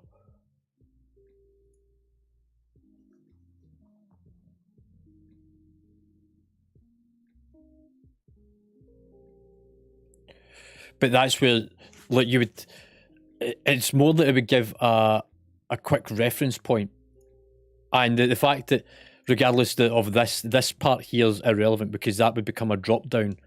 So the fact that it's a hunter stays true, but the role becomes a drop down menu to select specifically on the night what spec they are,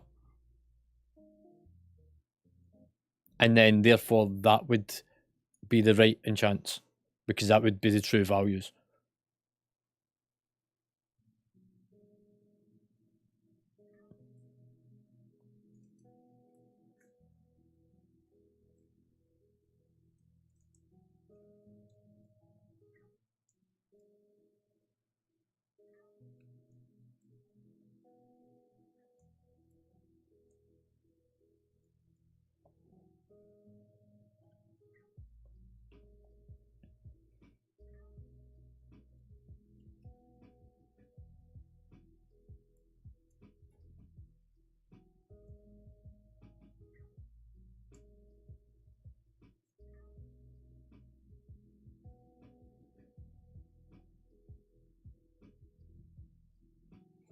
Yeah, but so right, take that part out of it. Look, regardless of whether it says melee DPS or anything, if you change that to a drop down system, then it would then do a lookup and give the specific information of the enchants because they become lookups from that data sheet.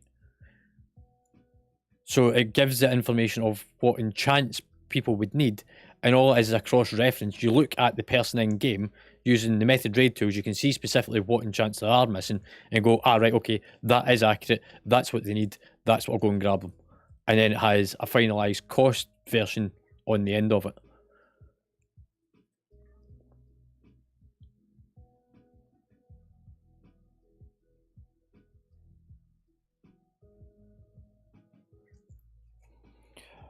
I don't think it is, because it speeds up the process for Xenier and Omega, and again it comes back to this calculating how much the value of things is to hand out.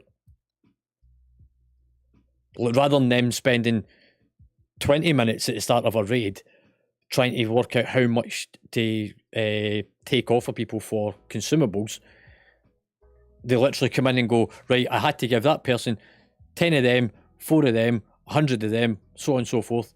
Populates the information, job done.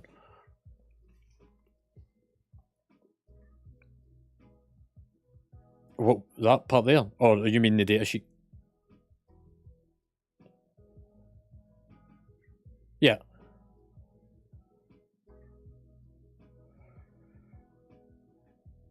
I mean, I can tell you exactly what that is and where it's coming from. So that VLOOKUP is looking for the name of the person, which comes from the raw data, which is name here. And all these bits of information is the headings along the top. So that's all it's looking up. It's looking up the fact if it's true or false. But again, that part's not really what's needed, because that would become a separate VLOOKUP, which would be not even a lookup. It would be a drop down to allow you to select a VLOOKUP from this is a data sheet. So essentially, there'd be two data sheets. One which is pre-populated from the website and is a live data sheet, and one that's a static data sheet, which is the consumables and everything that I'd created for the ideal best in slot sort of stuff.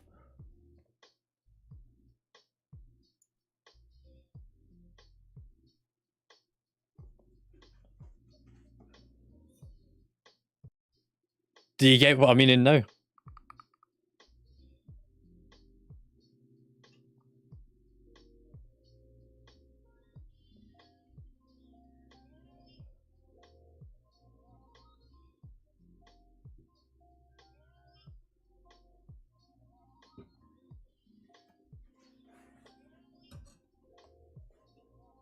Yep.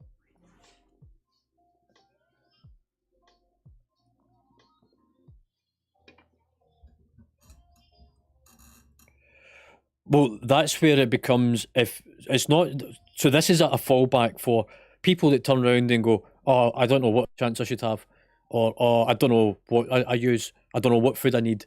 The don't knows are the things that slow the raid down, because then you've got to go away and look for it and come back and say to them, oh, this is what you need and this is where you find the information.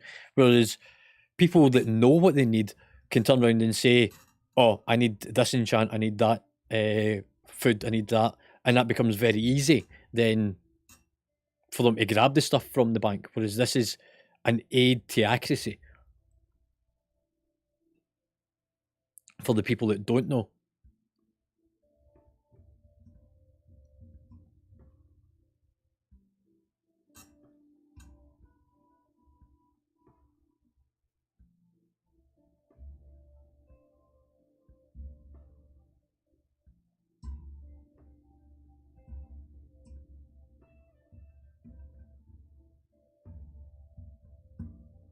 So that's a separate thing, and that's something I'm going to try and get a website that will give me that data, because the one last night, the Orbis Exchange isn't providing, it's pulling from the Blizzard API to populate a page, but that page is locally sourced and on your own PC versus it being a webhook.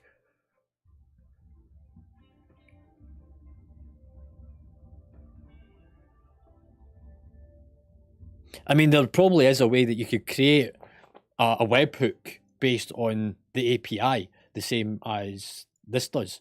And you could not quite easily, but you could essentially find what it is it's looking up from the Blizzard API.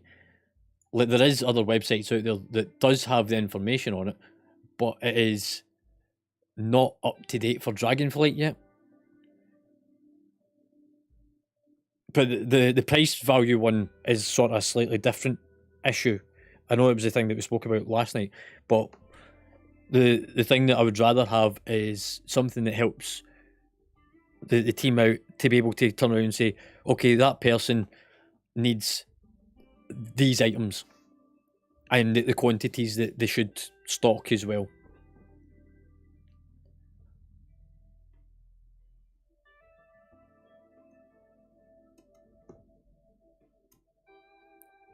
And look, I already know half the formulas for this in my head. It's more the time for me to do it, because what I'm also trying to do is I'm trying to currently stock the bank as well as do other bits and pieces in the background. But essentially, all it needs is a static data sheet, which we already have, with another sheet, which is almost a copy of this, but without the gear and stuff on it. So it becomes the player's name, quick info, and that's stripped down, and it then just has a drop down to tell it which spec it is, which becomes a lookup from the static data sheet, which then in turn becomes lookups from the cells relevant to if that's true. So if that there, for example, equals true to being a Beastmaster, then the values of these equal to being whatever the line is for Beastmaster.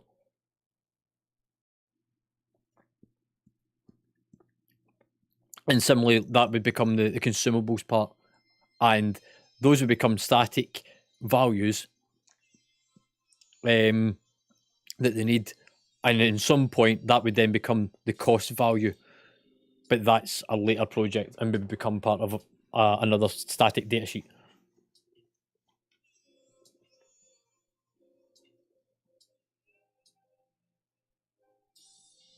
Look, I know you're saying that, like, oh, but it's out of date and that, but it really is, like I said, it's more for the people that are new to raiding, come along for the first time, and don't know what it is that they need or want. And all this does is quickly refers to what they've got and what they're missing.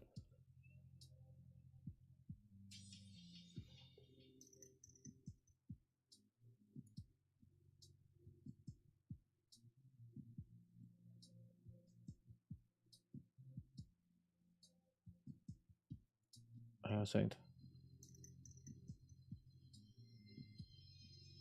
That's all of it.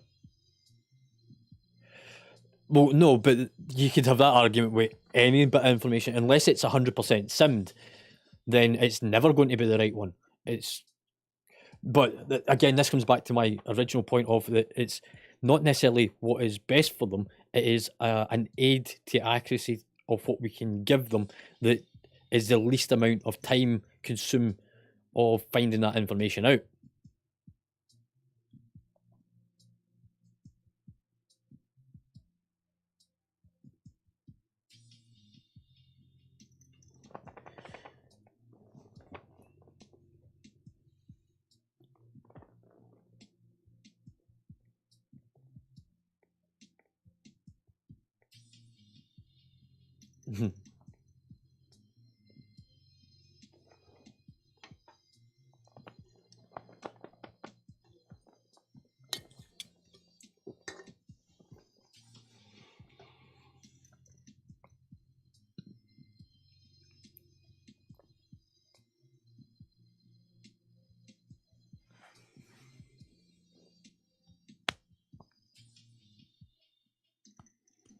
I mean, let's say this is just a quick It's essentially taking that raw data sheet and making it more user friendly for a start, and it is using this templated idea and just moving some of the boxes around. So it'd be literally to. I wonder if I fucking copy this, is it going to affect the main sheet?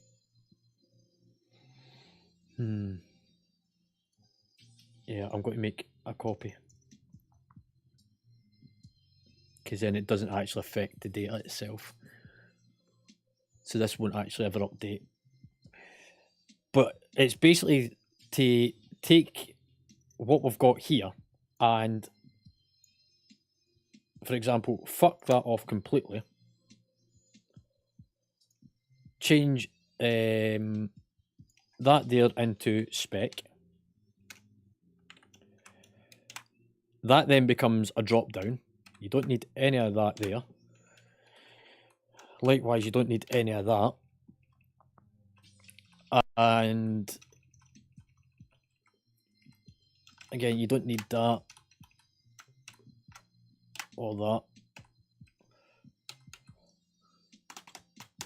that. Actually, there's a thought.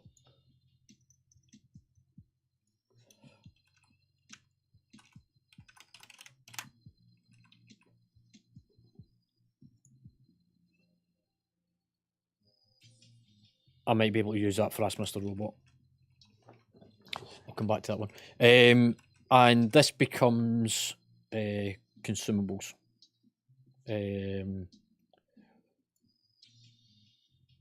Yeah.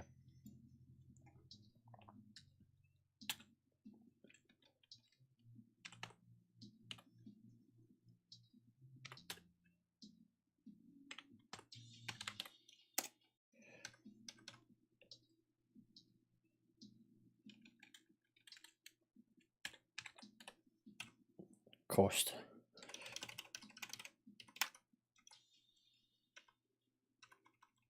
So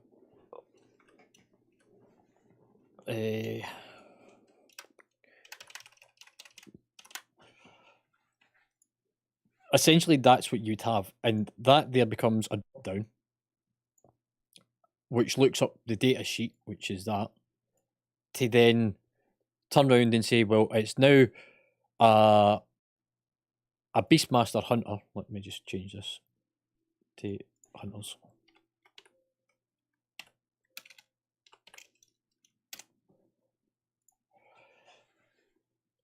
So because it's that value there equals true to Hunter, then it would then look for the Hunter lists.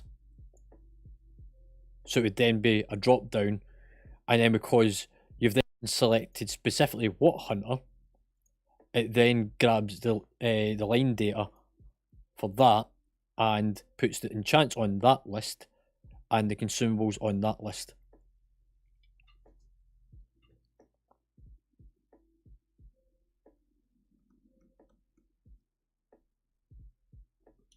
It'd be all of them, and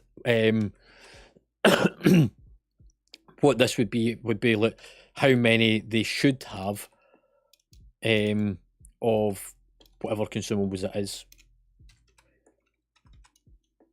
and then it'd be how much that you've gave them. So that's a static line. That's a manual entry value between fucking 1 and 20 that you can put in. Like it's an editable box, for example, or it's a drop down between 1 and 20, which then would give a multiplication of later on the cost multiplied by that. But that would be from a data sheet to give that information. Well, I'm not caring about that part right now. It's more how many they should have, which again, that would be static, because it will always be 3 flasks, 20 combat potions, 20 healing potions, 5 death combat potions, so on and so forth. So those are static values, but that there is a lookup which comes from that data sheet and looks up whatever the runes and the weapon enchants and all that is.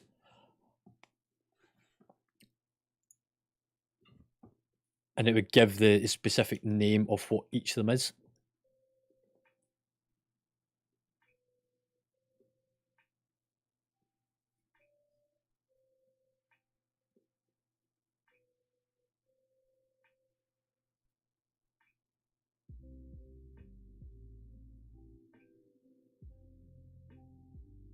Are you still with us, Well? Yeah.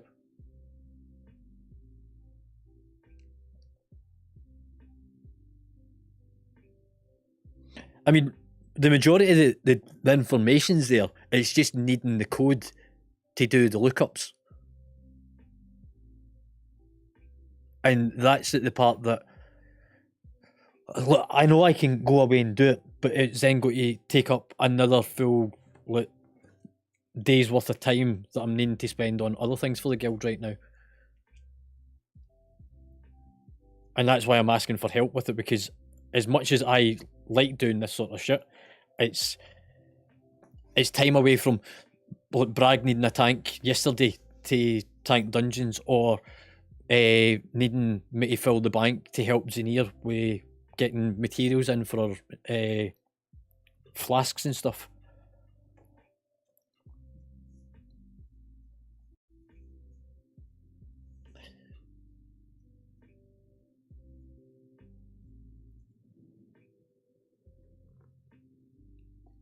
Well, it really shouldn't take too long once you get the formula, because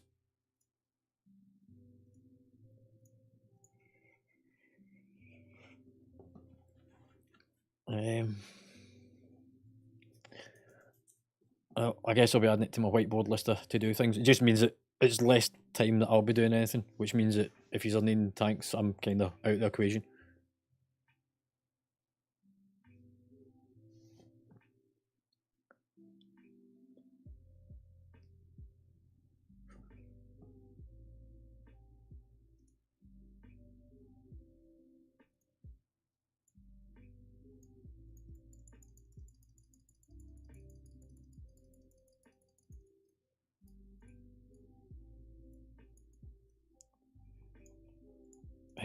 Duplicate.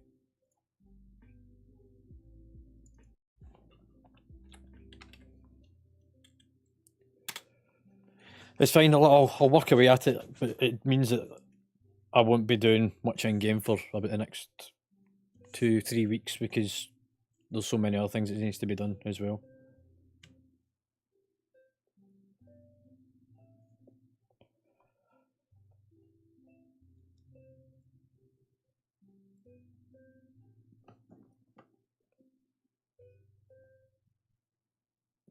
Right, so play devil's advocate on it. I'm a new raider. I've never raided at all. I turn up to raid. You tell me I need to have my best in chance. I don't fucking have a clue where to find this information, and I don't know where to begin.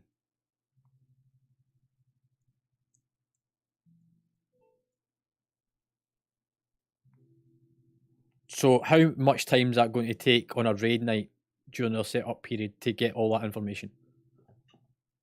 But I'm new to the game. I've just started.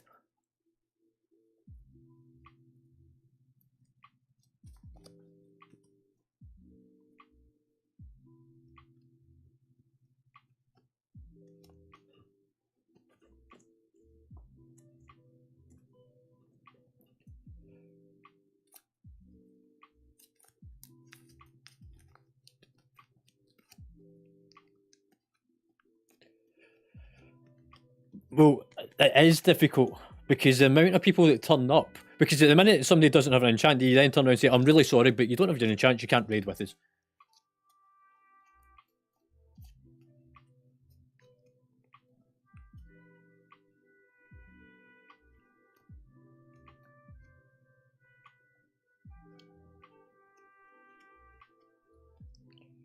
But then that's going against your argument of we need to be more inclusive to allow people to come along.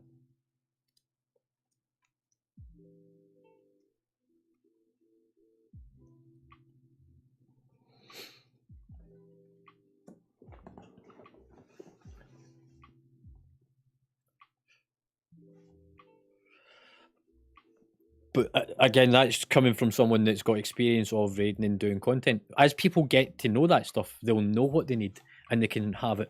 But for those early entry people, because we want to succeed at raiding,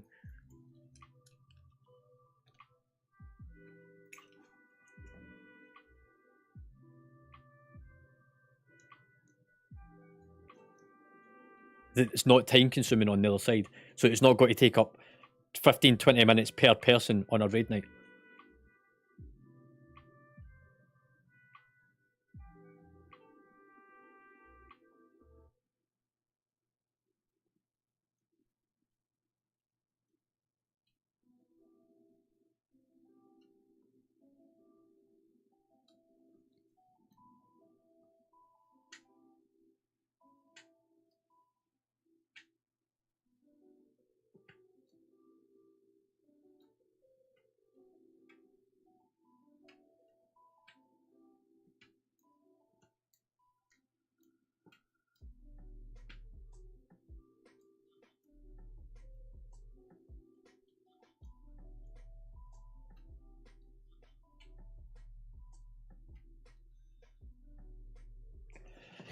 Right, so you turn around and tell somebody that's new to raiding to go and enchant their gear, they're going to leave the raid and they won't come back because it's too much to process for them. Small-minded, small steps.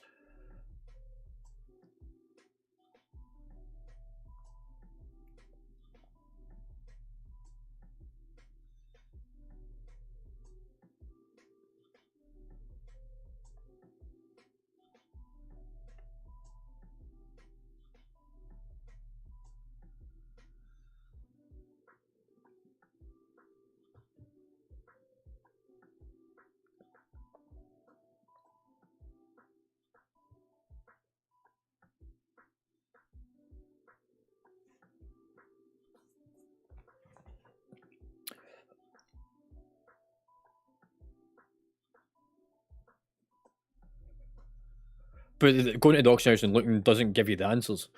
And look, there is 4 different cloak enchants, 3 different chest enchants, 4 different ring enchants. But how does she know that? She doesn't know. Like, this is.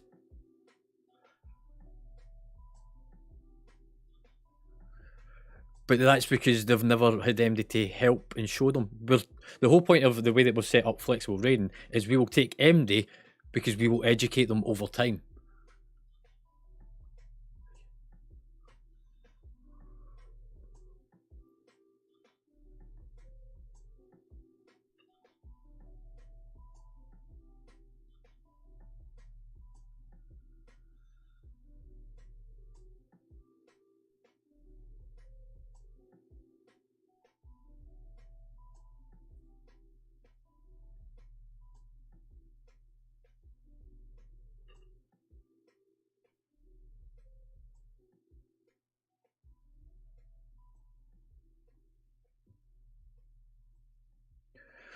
Well, that's you making the assumption they will actually return. Because the minute you turn around and say, "Oh, you're missing all your enchants," go to the auction house and get them. That mammoth task of looking for all those different enchants, trying to work it out. 1 is a massive time consumption on the raid, and 2 is a discouragement to then return to raiding.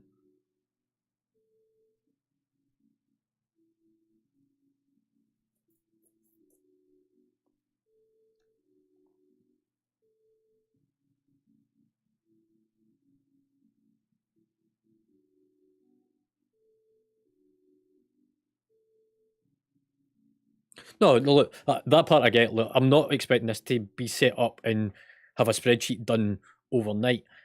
Because the costing part is a fucking a ball ache on its own.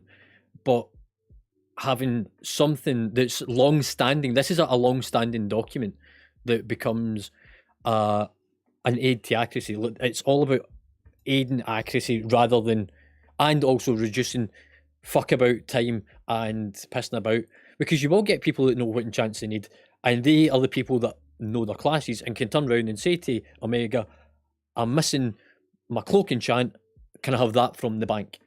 Fucking happy days, that's the one they need. I know exactly how much that is, and hands it over, job done. Those are quick and simple ones. It's the people that we want to encourage and retain into raiding by making it as stress-free as possible for them, because raiding's a stressful thing. The setup and process, if you're a new raider, is a fucking massive leap from LFR and pug raiding. MD can go and pug raid without enchants, without consumables, and get dragged through it. and it's a shit experience. What we're trying to create is a happy, easy flow, quick method to getting through it with the maximum returning value, with the minimum amount of effort.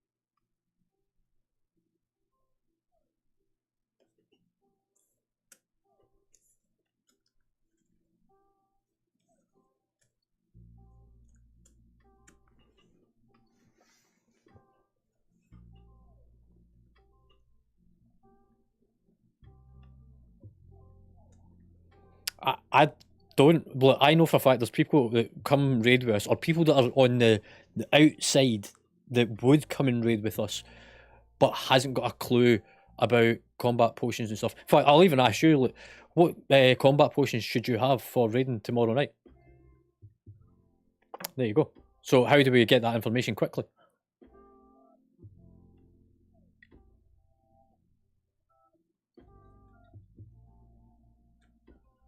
Because there's actually 2 combat potions that people should have. One for whilst they're alive and one for whilst they're dead.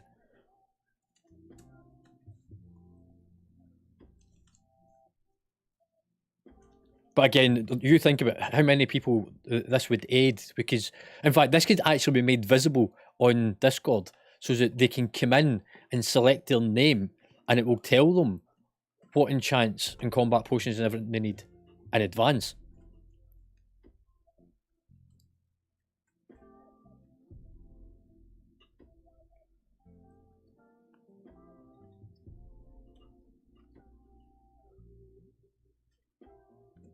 I mean, that's still the same thing, though. I mean, that's taking that data sheet and turning it into a useful information that's easy to look at, easy on the eye.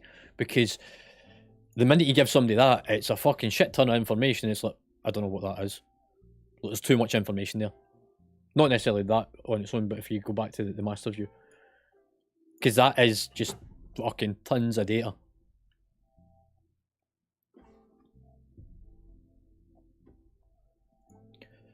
Which is what I'm talking about this. That's all I'm looking for, is for that there to be converted into a drop down that does a lookup, and when it equals true, puts in the information for there and into there for the consumables.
Well, I mean, the other question is like you're saying about long term. So long term raiding, you're talking 6 months.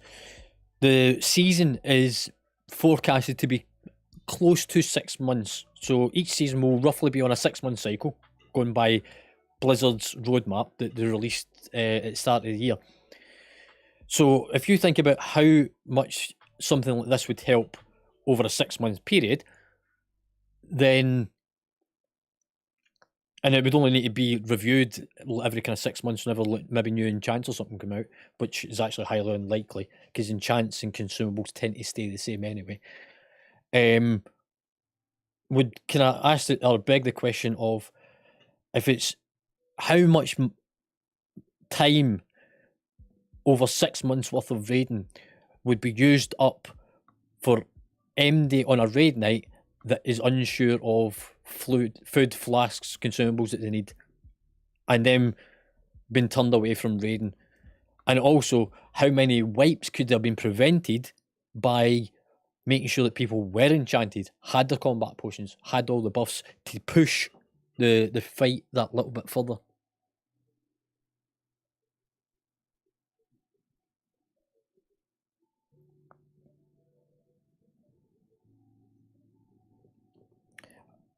I don't think it's a lot of work. I think it just needs somebody to do the coding, and it'd be a very quick setup. Mm-hmm.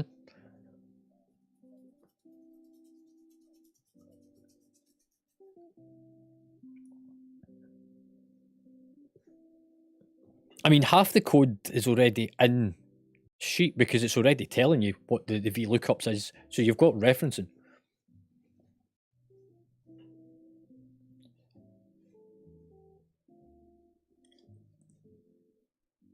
I mean, you could even strip it back, like Nog was saying, so it doesn't specifically look at a character. But if I take out this, because you don't need that. So you would have, what, from there down to there.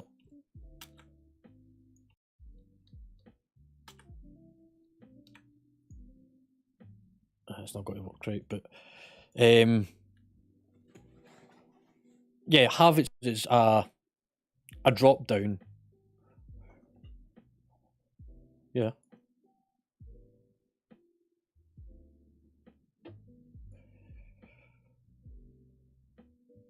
So you're meaning this one? It's got filters on it, but again, look, for that to work, you need to allow people overall access to be able to edit it.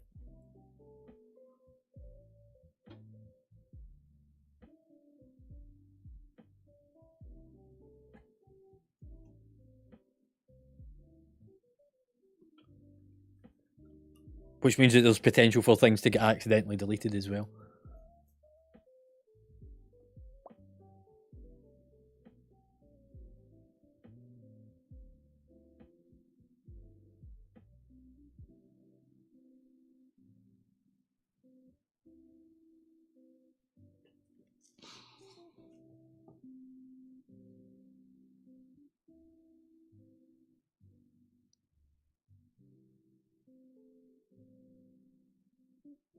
I mean, on you go anyway. Look, go on with what you're about to say.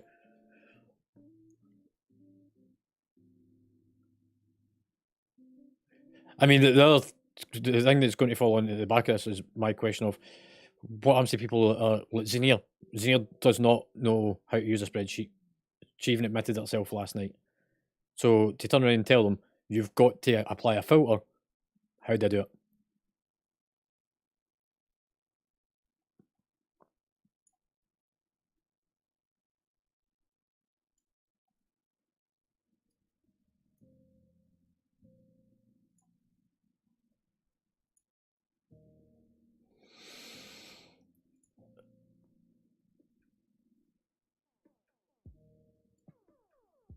Yeah, it's in the shopping channel.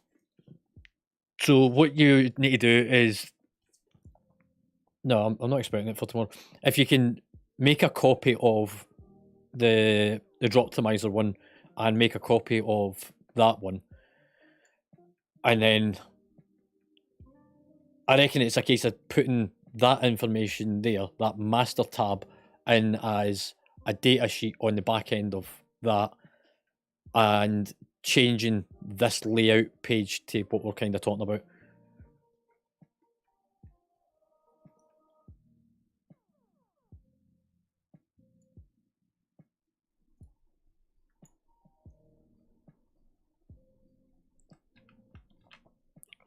And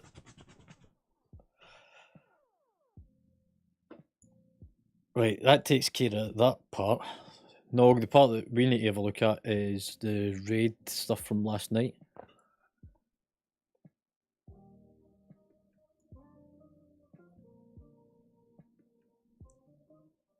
Is he still there?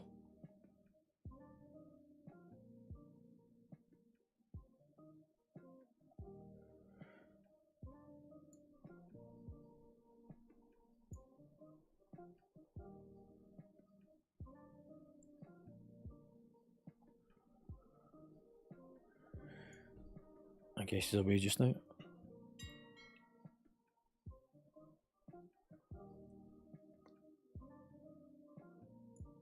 Oh, right.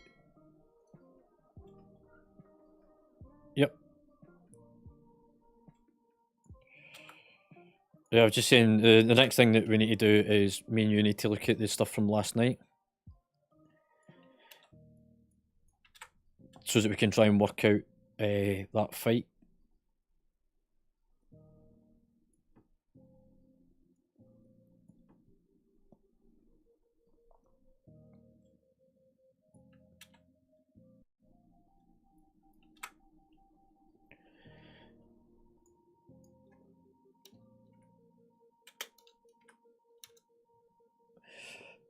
Yeah, I'm just saying that we'll need to go over the Warcraft log from the council fight.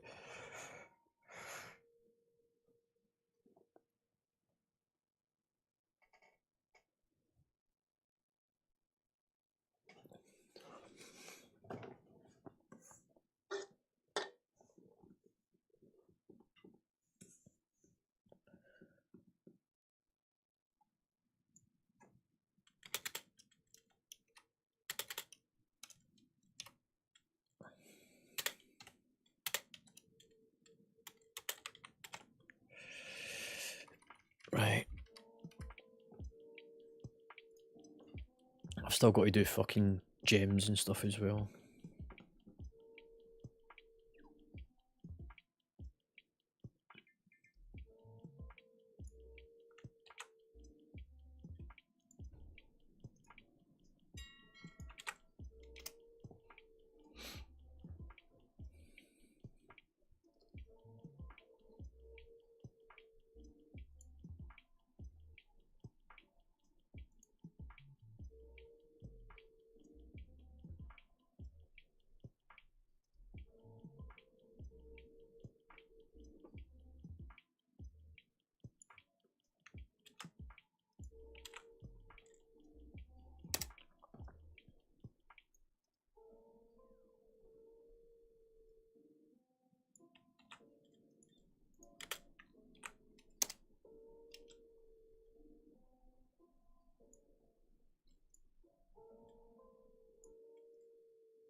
Sorry, just give me a second, mate.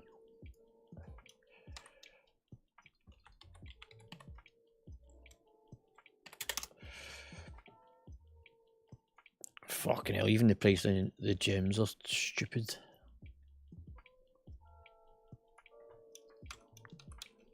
Yeah.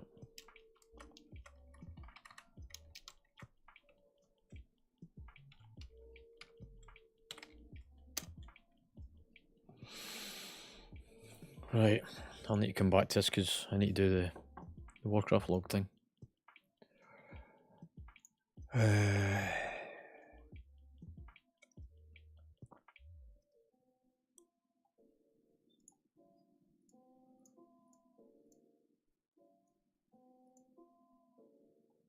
Where is the fucking log file from last night?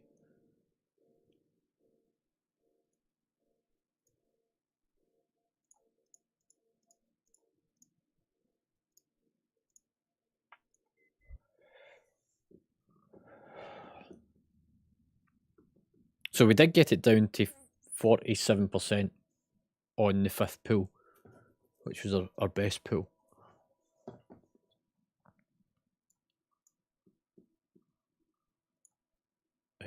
Nog, are you able to see this?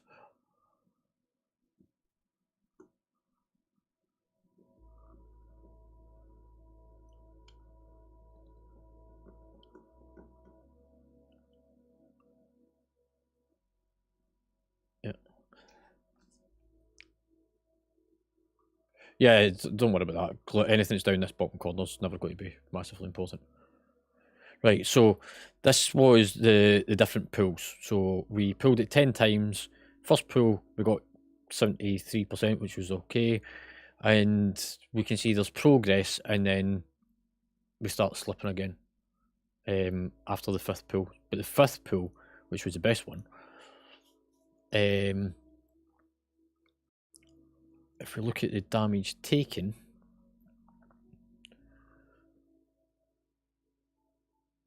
what is causing the most amount of damage? In fact, actually, mechanics. Got you. So this is the White Fist. This is going to tell us the specific mechanics that's in it. So this is a tank swap. Crush is one of them, and the other was the Fire Blast. Sorry, Slamming Blaze.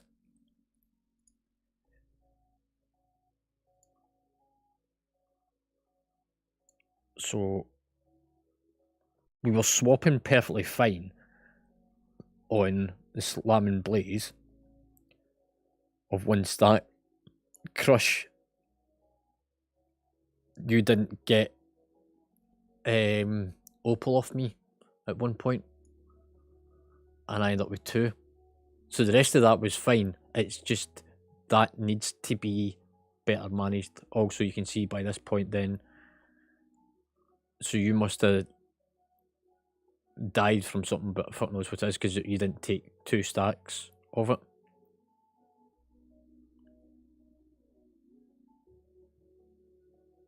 Because it'll only kill you if you've got 2 or more.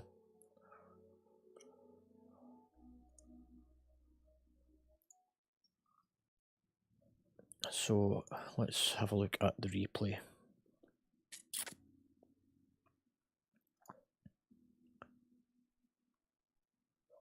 So Bloodlust was used really quick into this,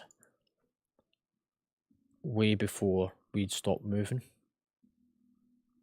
Oh.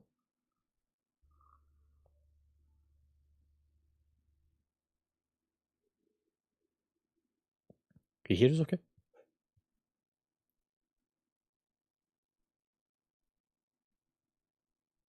I see you light up, but I don't hear anything.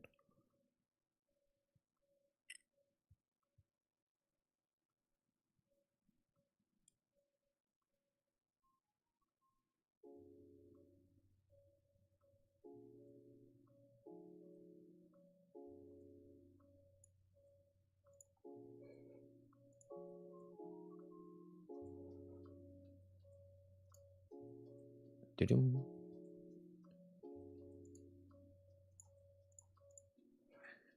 You're right. No, for some reason your sound's not coming through.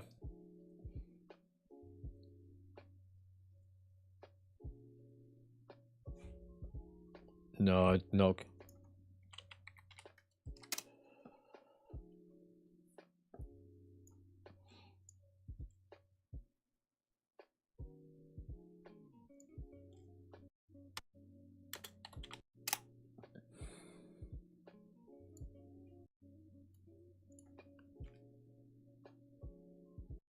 It's my life that's been much converted into mine. Still got some work I need to do to it. Nog, if you're talking, by the way, I really don't hear shit, and I'm not even taking the piss.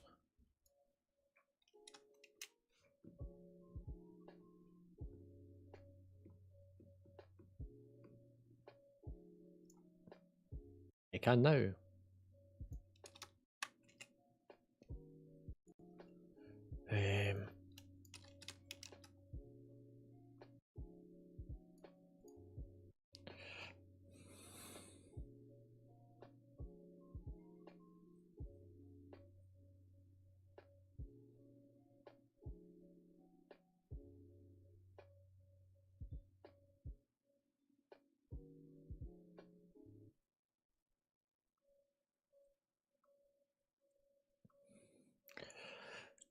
So I'm using this fight here, which was the fifth pool, which was the best in terms of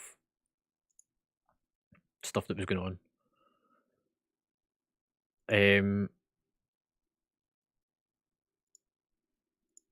And look, overall, most people within the entire raid actually done pretty well on this fight in terms of performance. It's just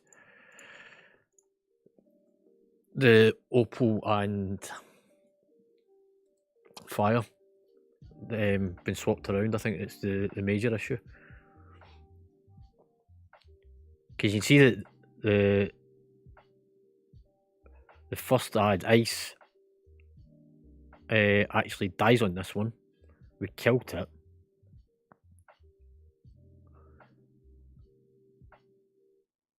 I think what's the problem is the placement of the fire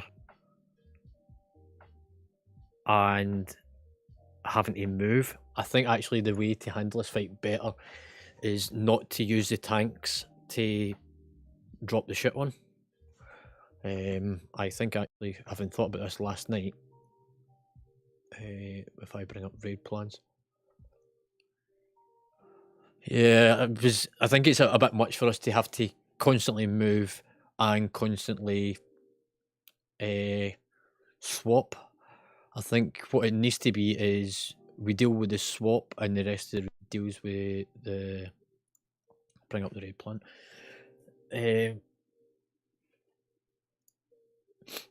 So I think what it needs to be is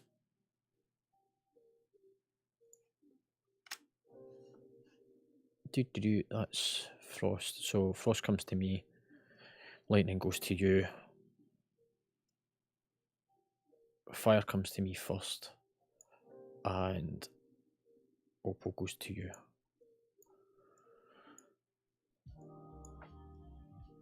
So the way I think we would be better to do this is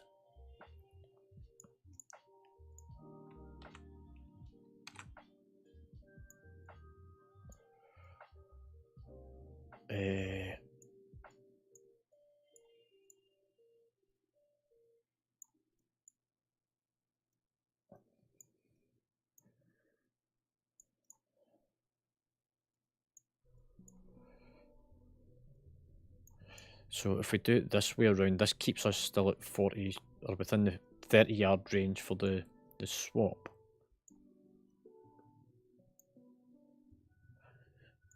Are you able to see that? So my theory is that we have them positioned so we're left and right of it, meaning that the two that's swapping's these two, and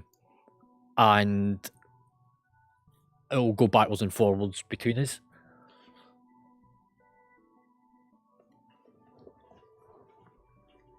Yep. Control C, Control V. Put your two healers.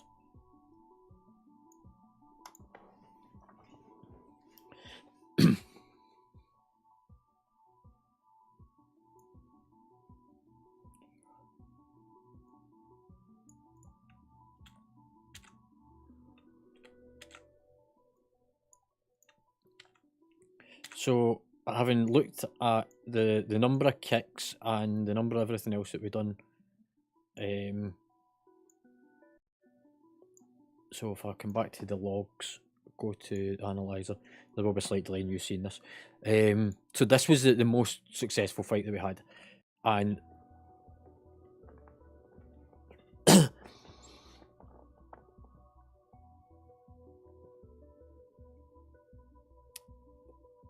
well, so you shouldn't be targeting Ice at all. Yours should have been Lightning.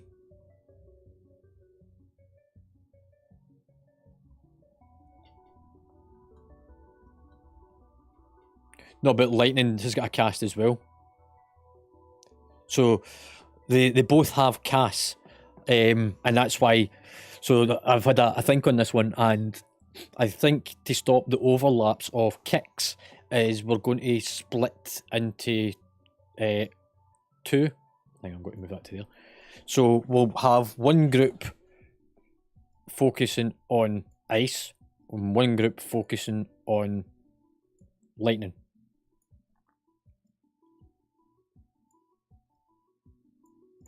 So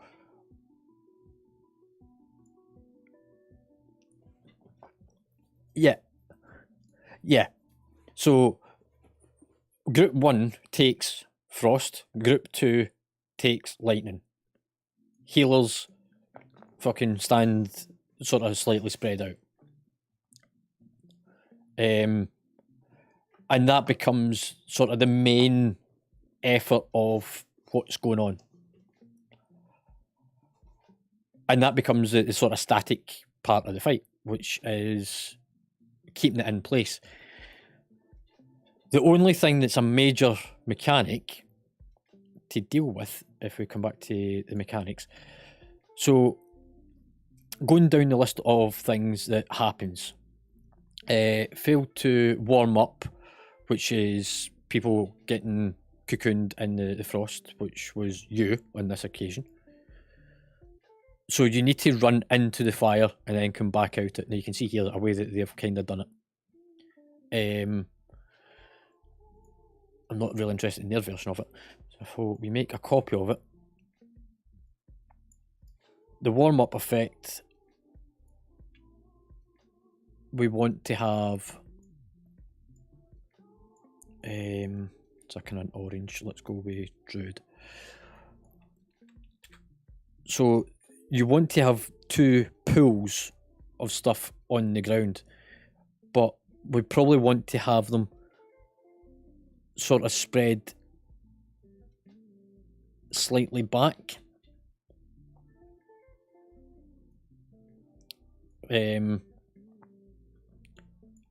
Not massively further back from the boss, but on those areas. From what I could tell, you only ever had do you know, I just realised something that I could have been doing. I can actually do a VOD review. I didn't stream Twitch name. Twitch URL. Twitch.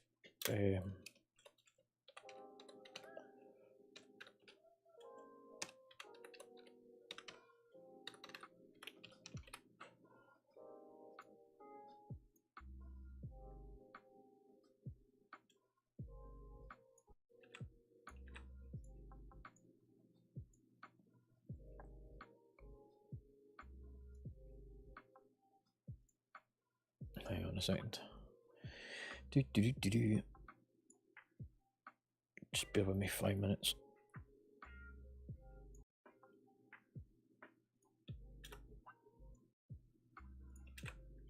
Because this will actually allow me to see how much shit's actually on the ground. Because we can link the replay to my stream from last night.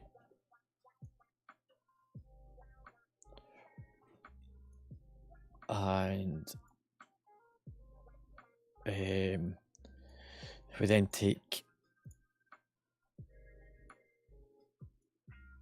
that specific set of logs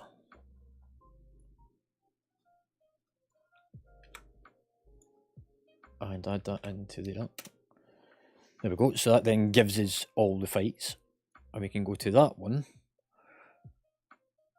and there it's got the video from last night. How fucking good's that? So this is where we can see specifically what was going on. I'm just going to turn my volume down because I don't really want to hear myself.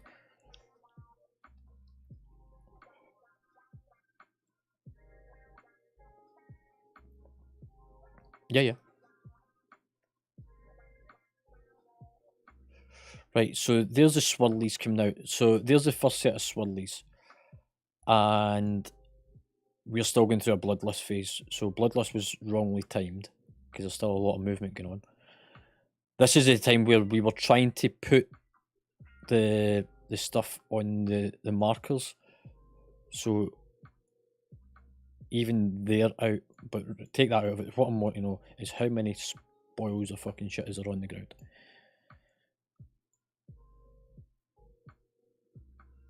So there's 2 on the first one, but I want to see at what point they stay. So it's not a very good quality, but there's the 2 debuffs on me just now, Nog. So I've taken, one's about to fall off and one's still going. I don't think that we necessarily, so there's the next set of swirlies.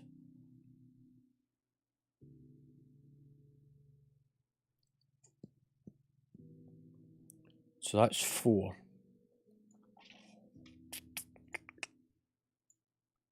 Yeah. They've now faded. So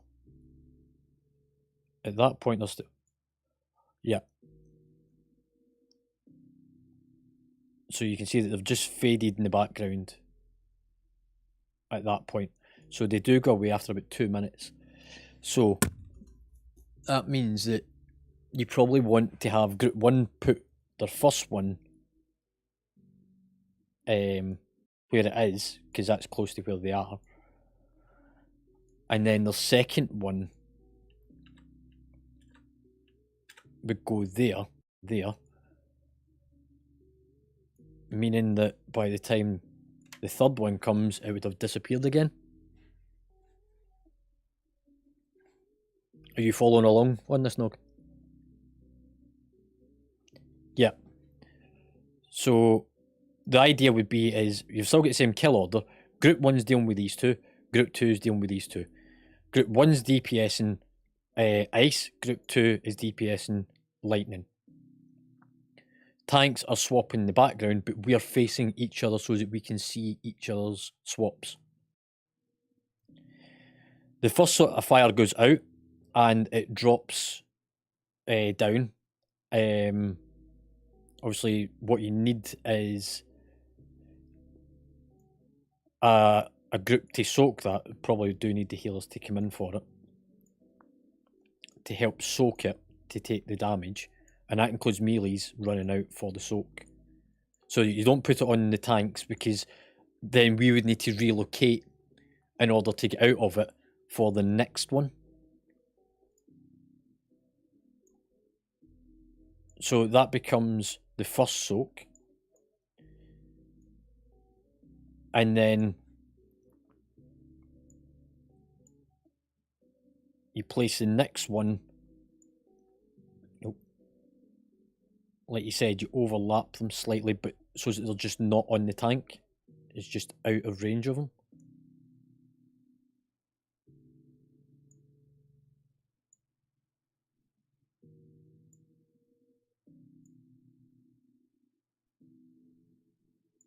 So you get that effect.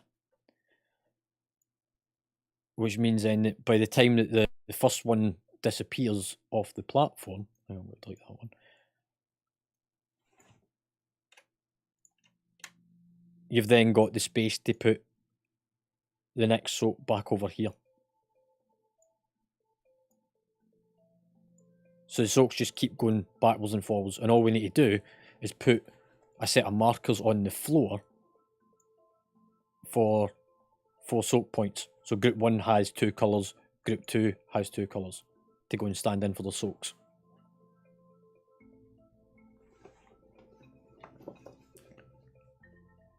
And then that means that we're pretty much standing. The thing that you need to remember though is you do need to go into the fire because that's what you take damage from.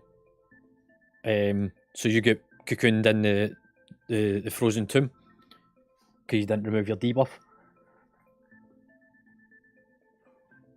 So you get turned into a popsicle at one point on that fight. So that removes a lot of the constant running about, because this here, as much as this is our best pool, it's actually a really good fight, is there's a lot of... Why is that jumped to a totally different part of the stream? Oh, it's because I fucking offset it.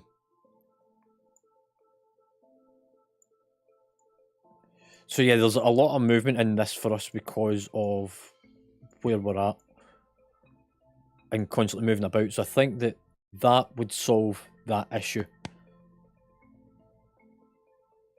And next mechanic then is took damage from the glaciers. So that's just something that happens throughout the fight by the looks of it, because it's at set time intervals.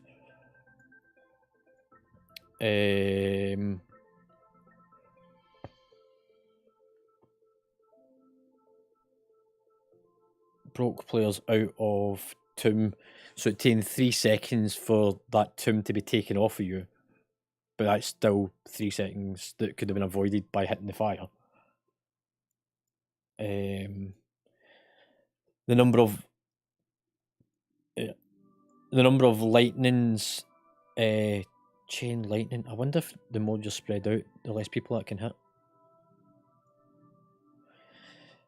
So lightning was, so there was 49 casts of lightning versus 35 of ice. So there was actually more lightning casts than there was frost casts, which is different from what we've seen on the LFR. Which is why I think we need to split between them to get more kicks.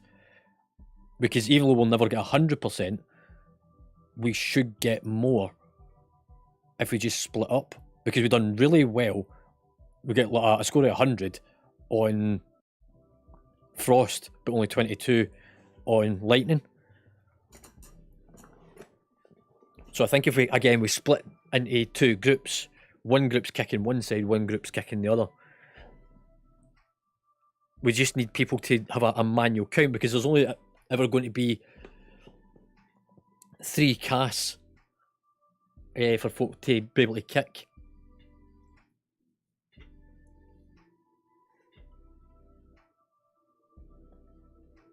Yeah, I mean, most classes apart from tanks have got long cooldowns anyway. Tanks have got a slightly quicker one. I don't know, I need to go into a game and look. Use of combat or mana potions is none, obviously. So you can see here, look, the soaks of the fire, 7.3 players on average. So most of us soaked it, apart from... It should have been apart from the priest. For some reason, Gibby's only done 1 soak. So we're doing well at the soaks. And we're doing well... We're doing pretty well at everything else. It's just getting the swaps right and that position. I think once we have it set this way, where we pull them into those positions, and then it becomes a swap backwards and forwards thing, then the next thing becomes simply just getting rid of... So you're still going to have the soaks to take care of, but the focus becomes lightning.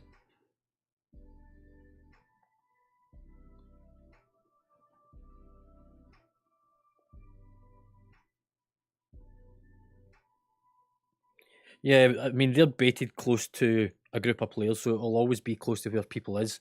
And the pillars come from Opal, which is the last one we kill, because it's the least harmful effect. Because Opal is just the pillars that come up and doesn't do really anything.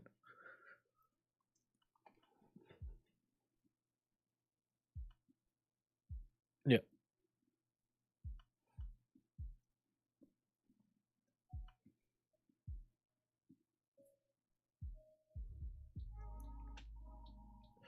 Yeah, so I mean, look, once we get to this stage where we've now killed that one, then when we're not soaking, everybody's target switches over to lightning.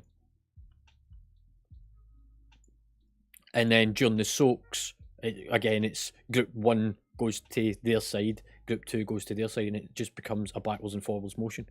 So there's a bit of movement during that phase, but outside of that, it's just getting back into a position. So the soak points become group 1 left soaks, group 2 right soaks. And it's going into a position that doesn't have the fire on it.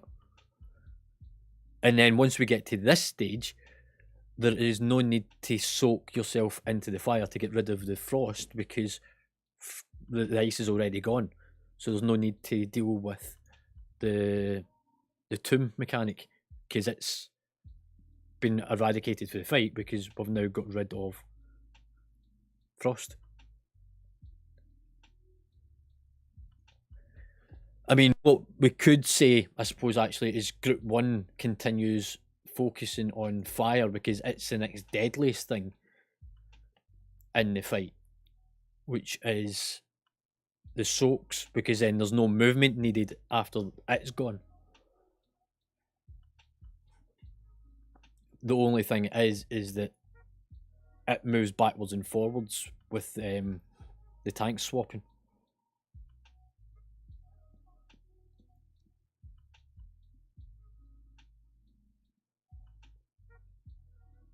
Because there's nothing to kick on fire.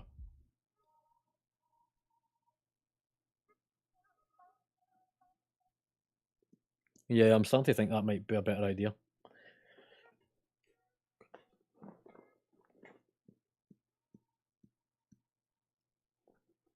I mean, in theory, provided the DPS is evenly matched, is fire, ice and lightning should die at a roughly the same point.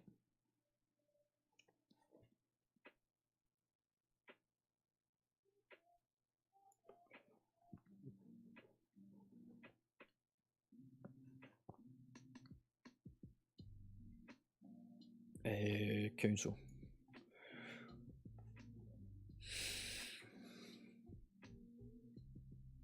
Cool. So, boom.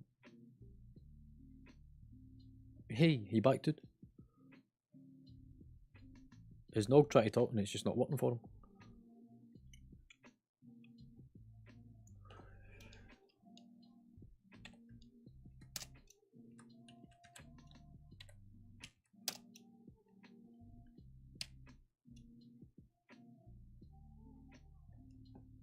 Hang on, what was...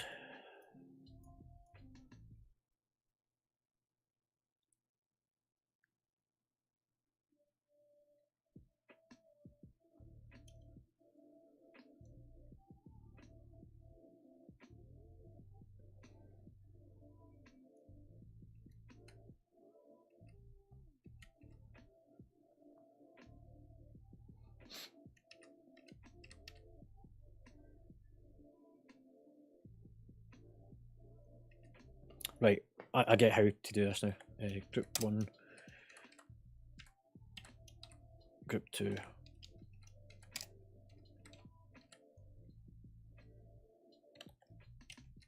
Group 3, and in the off chance that we have 4 groups.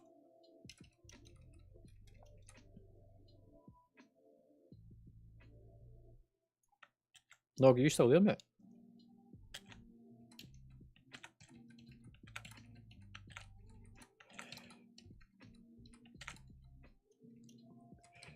So...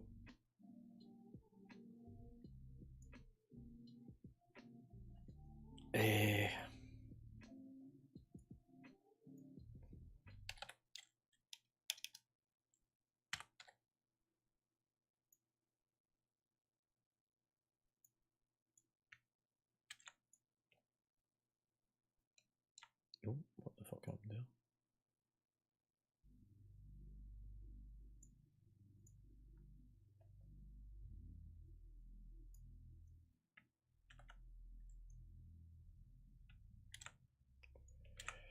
So this is using the spreadsheet that we had been building up.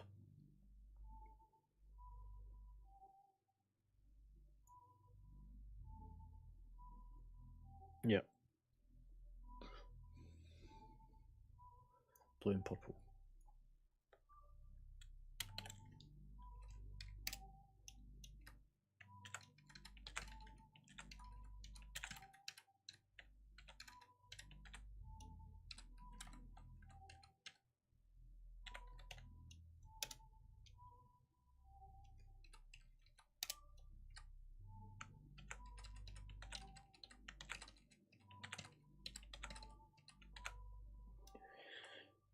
So that means that group 1 and 3 would be on the left side. And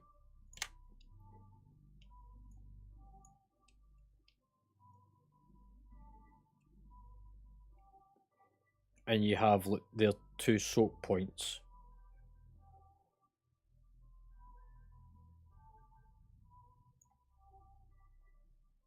Like there and there, for example.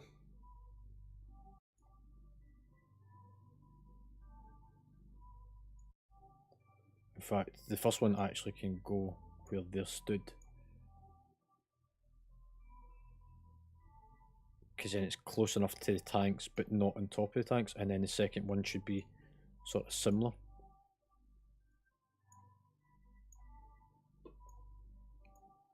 Orange and diamond.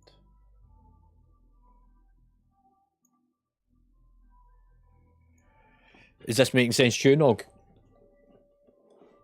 So that means that the...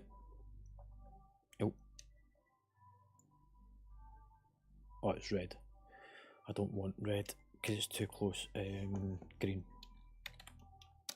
Triangle.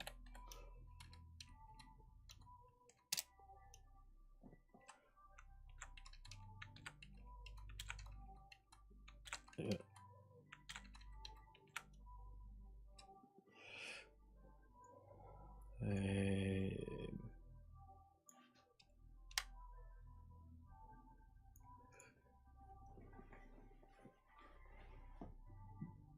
So those become the markers on the ground for the 4 soak locations, and it's just a case of going backwards and forwards, and it should have this work that it comes out and shows when it should happen, sort of thing. So I can import this into the game and it should tell me when to tell folk to move to locations, and we can actually have, because everyone's using method raid tools, we just need to give them 1 week order, which works in conjunction with this bit of information, and it would tell them which marker to run to.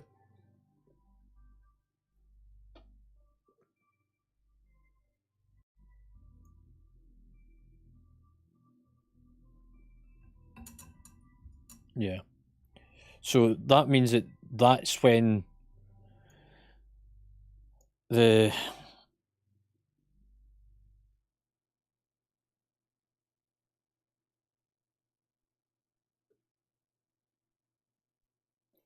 So it's not quite right at that. So group 1 goes there.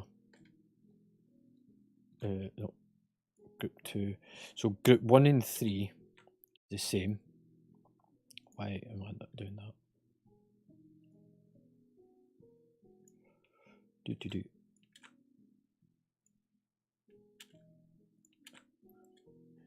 So for the first one, 1 and 3 is the same, and 2 and 4 is the same. Which means that they go to the same locations on those ones, because that's when actually the tanks go between those locations as well. Because that's to take off the blizzard, that's the spike.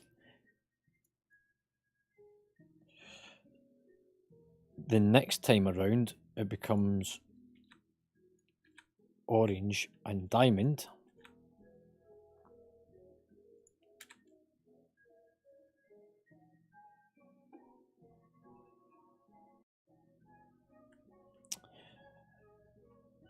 Hang on, that can't be right. What's the name of that fucking fire ability?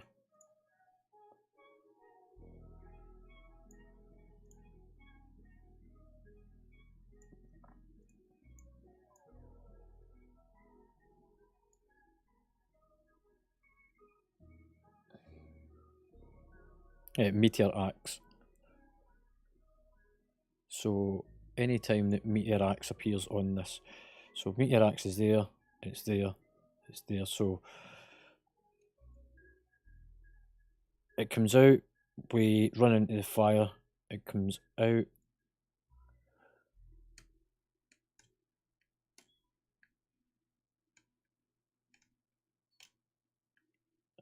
So you've got 5 seconds from it being cast to the soak.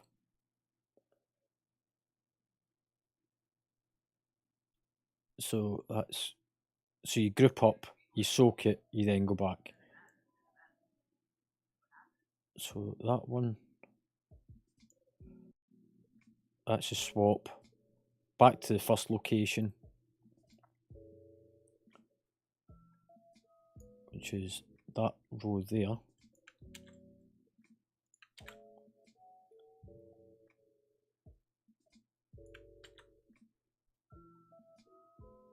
Second location.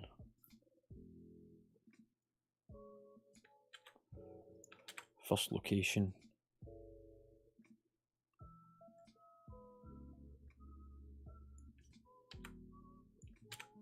Everyone.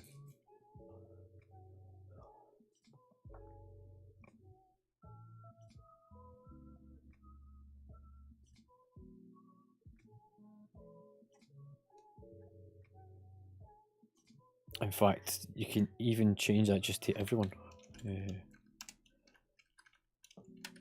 Because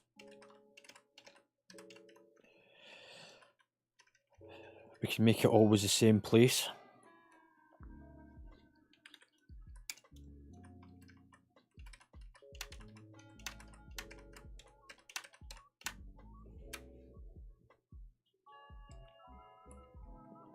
So it's cast, group 1 and 3 goes to their first position, and 2 and 4 goes to their position. They soak it. They can then move out, but you then need to go back into it, and everyone goes to the yellow one because it's on the ground anyway. And that's to take the debuff for the frost off, which is, what did they have that as? Primal Blast. Is there something on here? Primal Blast, yeah. So that's the thing that puts you into Cocoon.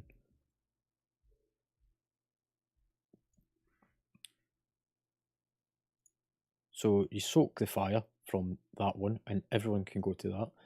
Second one comes out, that goes to the second location, which becomes that and that. There's no soak again, but the first one's disappeared by this point, and we can put the second one, the third one in. Everyone soaks to take the debuff off. The fourth one goes in. Again, no soak. Next one goes in. Now, I wonder if...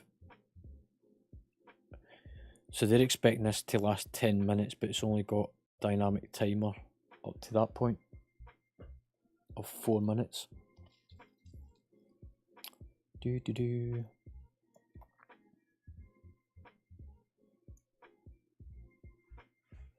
think once we get to that point, though, folk gets the rhythm anyway.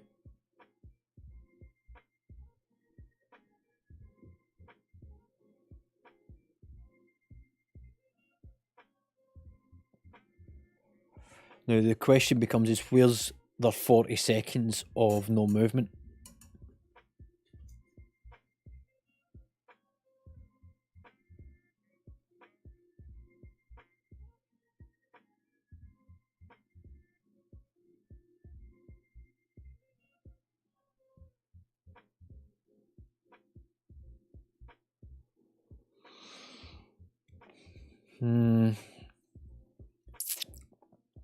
Yes.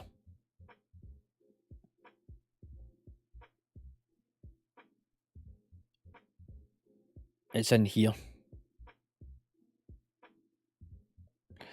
Because there's...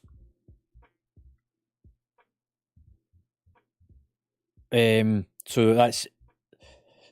The first movement, so the start of the fight, Bloodlust on Pool doesn't work on this fight because there's too much movement, because you're trying to get into position, get set up and into the rhythm. And 30 seconds into the fight and you've already got to do a movement phase to do the soak. You've then got a second movement at 53 seconds, so even from the first movement to the second movement, there's still no time. And then from the second to third movement, there's only 30 seconds as well. But from that one to that one, that goes from 1 minute 25 to 2 minutes 18. So call that, that's nearly a full minute.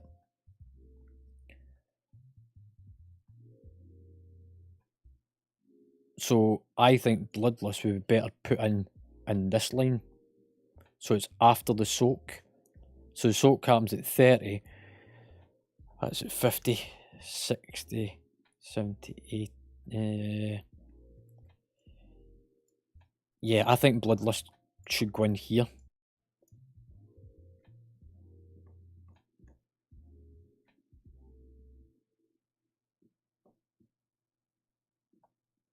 Yeah.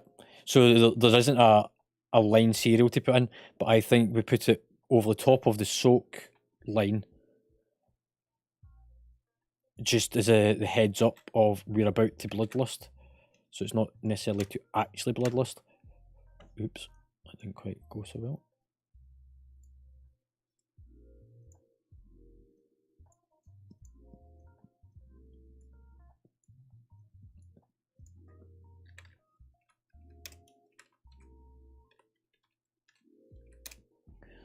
So yeah, it's kind of mid-fight, but it's where there's less movement, because the opening part, you've got movement. You've then got to soak to get the debuff off you. You then get more movement, but then there's no movement after that for the next bit. In theory. Like, without watching a full replay to confirm that. But they're saying, so at 30 seconds, there should be... Oh, fuck me. I've done the wrong thing here.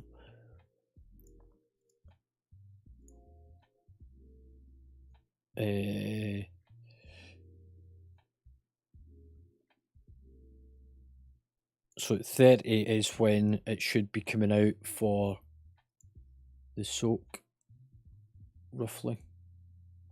I wonder, actually, does this start on... Now, bear in mind, it's dynamic timers. It's not lit up yet anyway. Yeah, so that's 38, so actually it's not too far off. So it came out... So 35 is when it came out for the soak, and you've got 5 seconds to get into place. So actually the timer's not far off.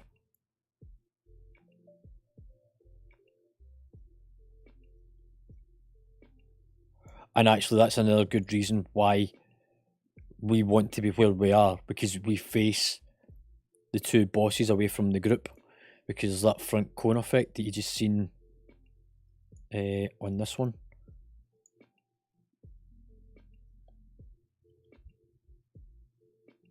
It was just before that.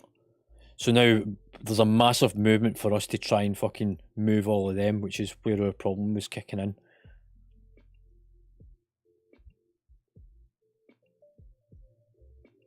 And put us out of range sometimes between each other. So I think that there is the better locations. And all you do is you move your soaks on group 1 backwards and forwards, and group 2 backwards and forwards. Bloodlust in the middle, because there's less movement at the minute 30. So if we watch that from a minute 30, there's folk with some lightning stuff to deal with.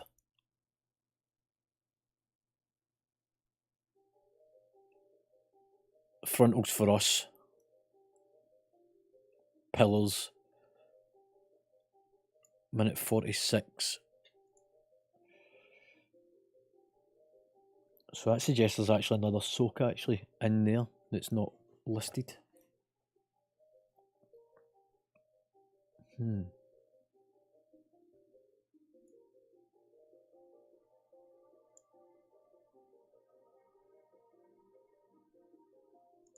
Minute 50. I reckon actually that's that soak. Because the first one's still on the ground. So it's just that our DPS was a bit slow. and it's why it's kind of behind. So from this point, there should not be any movement for roughly 40 seconds.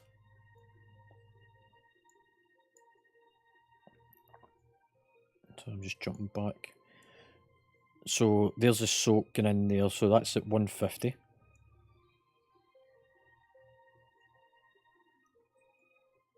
So from this point, there shouldn't really be any more soaks or anything. So wait till we just have a look.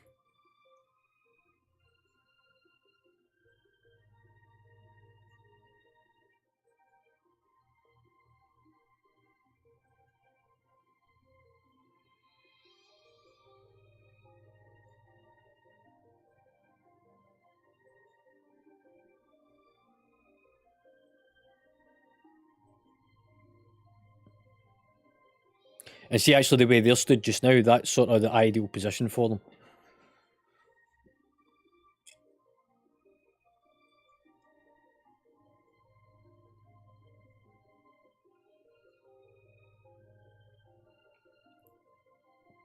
Yeah, there was absolutely no movement for us at that point, and we've only moved now because there's a soak due to come. So yeah, that's where Bloodlust belongs, is right in there. It's after that soak is taking place. You've got almost a full minute to deal with it. So you can pump your DPS in the middle of the fight. The one thing I did notice all the way through that, though, is I've got the aggro of 3 things. I've got the 2 casters and the flame. It's just something for you to be aware of.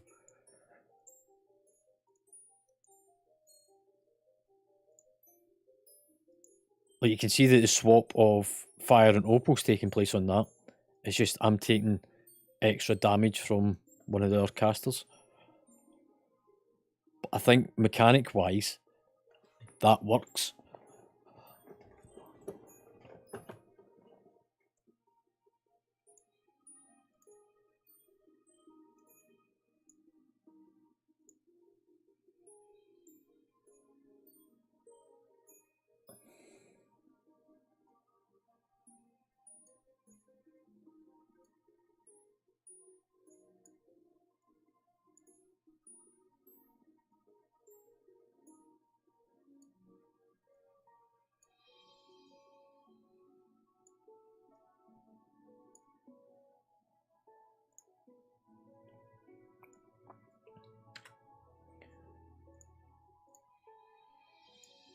I'm just stripping this back just so that I can copy the first page.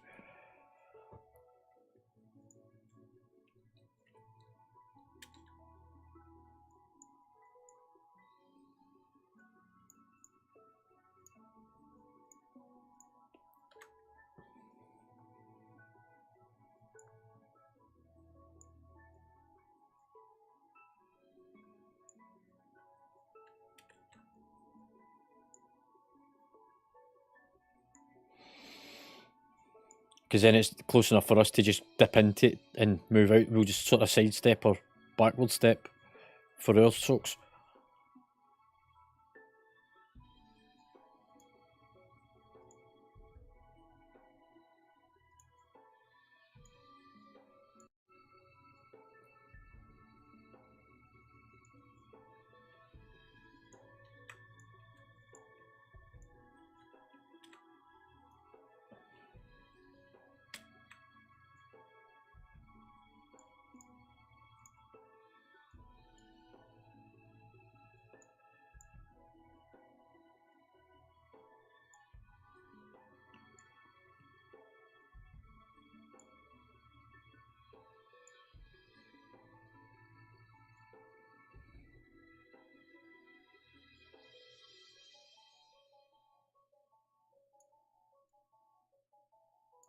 It's probably better that the healers move with that group, actually.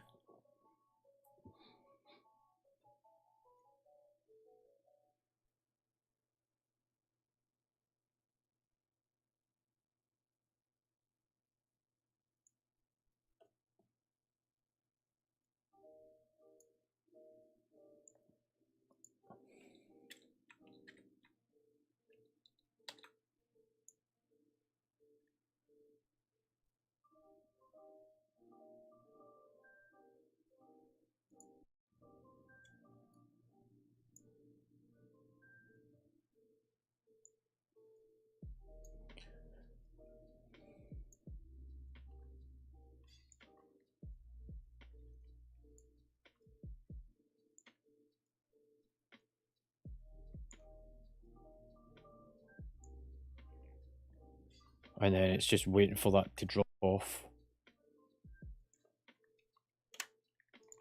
which then gives you that, and you go back to that.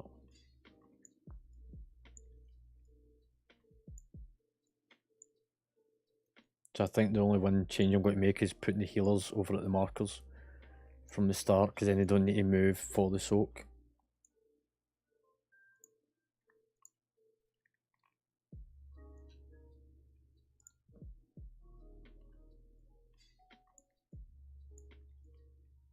And when they're not doing anything, return to the centre of the room.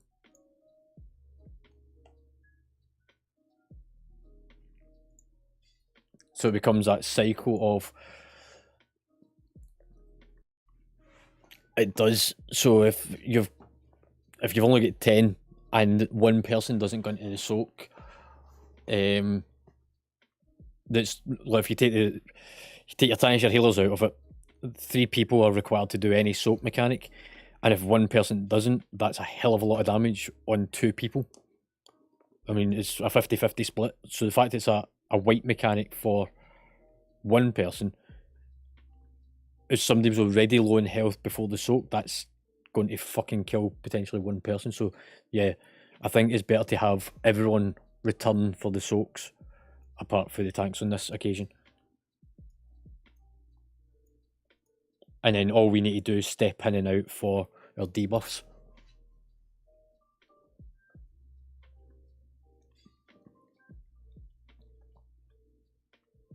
I think that's pretty much it.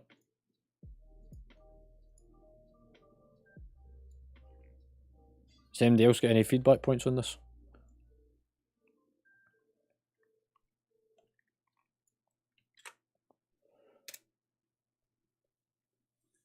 So that's that done. In terms of raid plans, we've got the one from the first fight. And as far as I could tell from wherever it was placed on this, the only thing I need to take out is these movement parts, because we don't have a druid.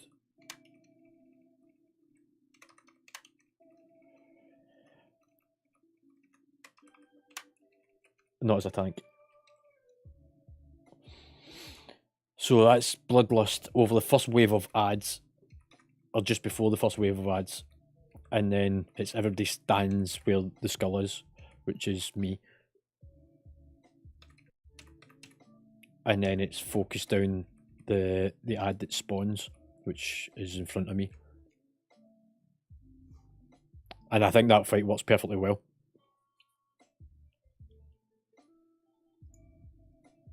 Like, there was nothing...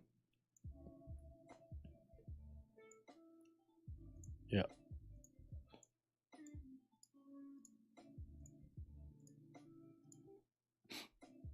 The next one... I'm going to potentially change this. In fact, I think I've already changed it in the sheet. I don't think we're going to use a weak horror for this fight. It's going to be very much the exact same concept as the council fight of the raid split into a left and right soak.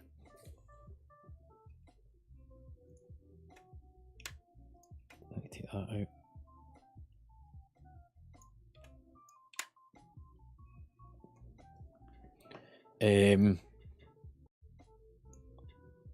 So I think it'll be a group 1 and group 2. The only thing I'm tempted to do is bring that soak point slightly further to the front, so it puts it on top of the melees rather than putting it to the back of the room.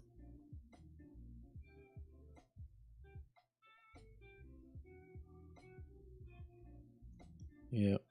I mean, it's a point where people would move anyway.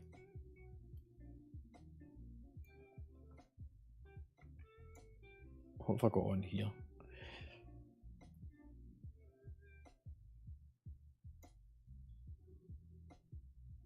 Yeah, I think, no, it's just that we might need to be slightly further apart on this and bring that soak down to the front of the platform. I mean, that one, we'll try it the way it is just now. And then we'll look at moving the soak to the front.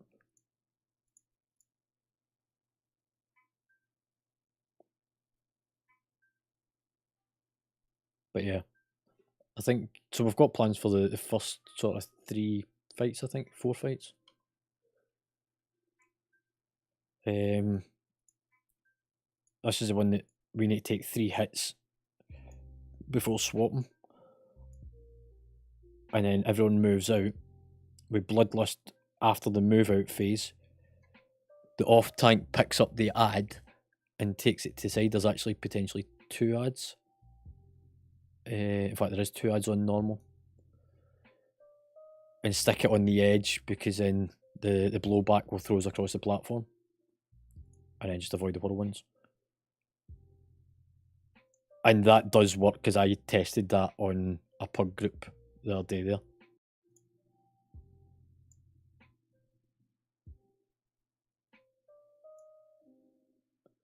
Is Phil having problems trying to work out how to click that they're in the guild on Discord?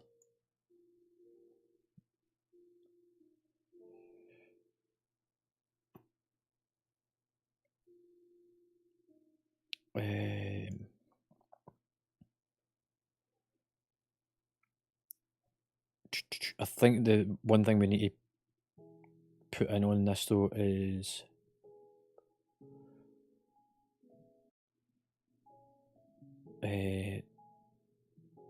so there's a knockback. I think the knockback, does it have when the ad spawns actually?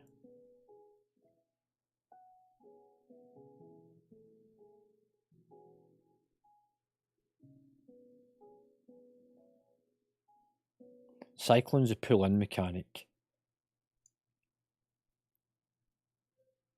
Knockback is the mechanic for the ads. So that needs to be everyone. We'll use Moon.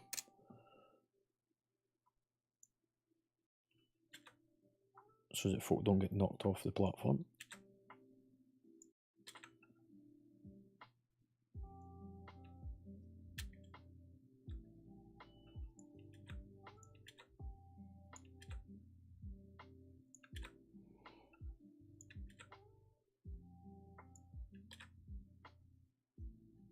This is actually one of the fights. A movement spell would be really good for dealing with the Cyclone to get everyone out.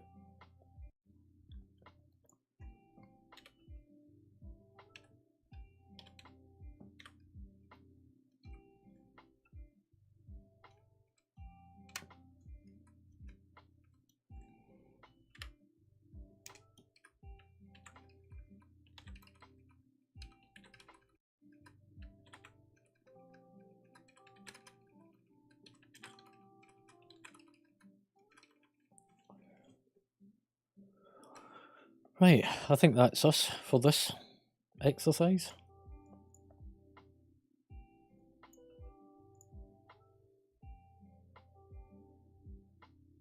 There was a weak order I wanted to have a look for us though. It's called Kotank. Vote of the Incarnates. Sound media file, yeah.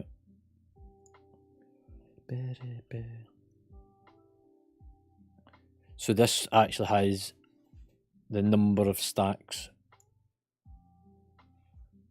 This, I think, is the weak order that we really need to be using, specifically for that council fight.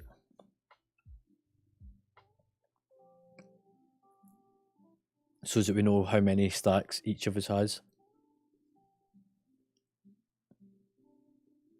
Because it's not a swap both at the same time thing. You don't need to swap the 2 of them. It's only when the debuffs are active.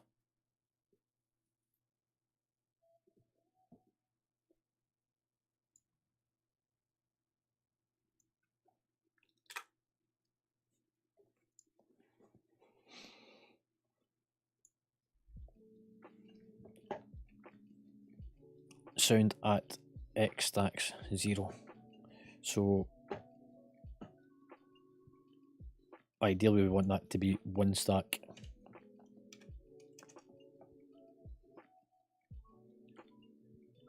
Again, we discovered that that was 1 stack.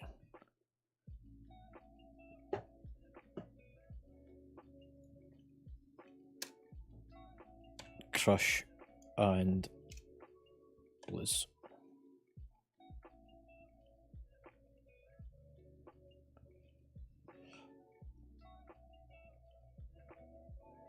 And we're saying 3 stacks on that one. That's a slam, so we want to take 3 on it. And then we'll need to work out the other ones as we kind of go through, I think.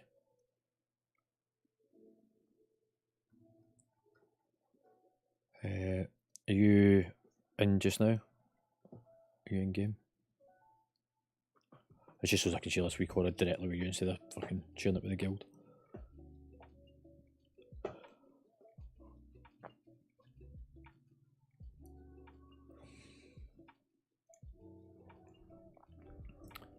Yeah, once we've kind of worked out, yeah, I'm going to move the location of this to above my profile though, so it's a bit more pertinent. If you chuck me an invite, mate.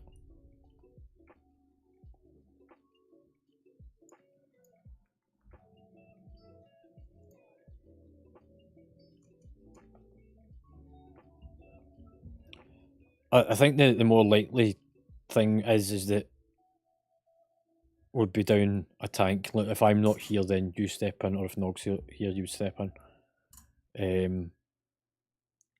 For the interim, until we kind of get settled into the rhythm of stuff.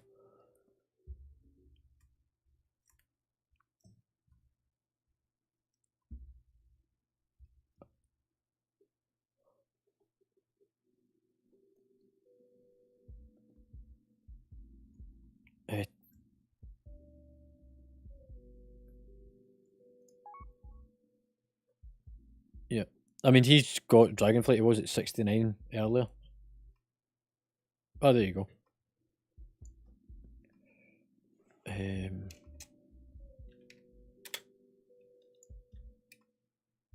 You can come as DPS, pal. As long as you've got kind of semi-decent gear.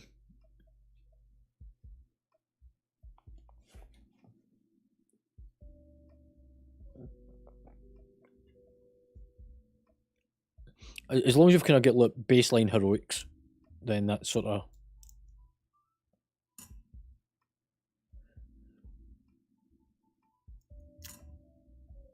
Is that not LFR?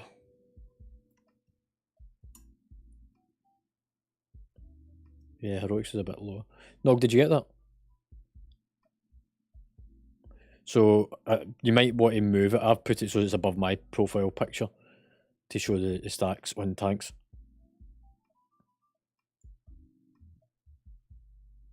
Yeah. I mean, what's your current ally level, pal? Fucking, you'll have that by tomorrow night, no problem. Yeah, I think Nog that'll help us with the swaps a bit better.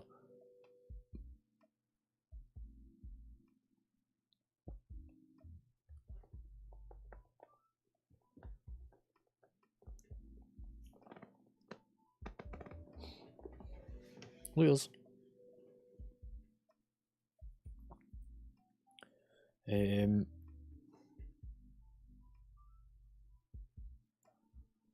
Yeah, we can work out the other stuff, like debuffs, when we get a bit further into it.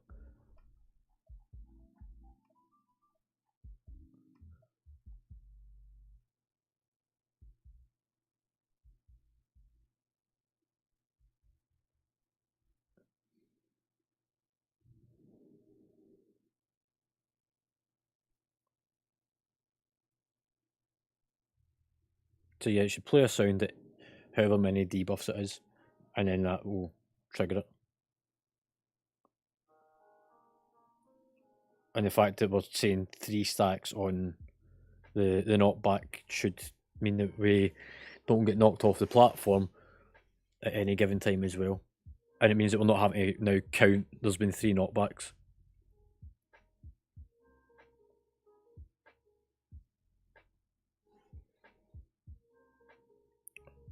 What I'm going to do whilst I'm here is go back into the spreadsheet, reload the script, Control C that, close that, method read tools, notes, that one, paste that in.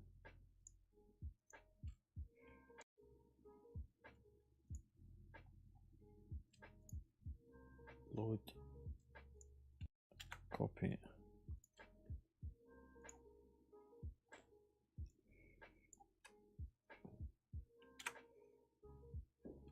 move that, console, load, copy,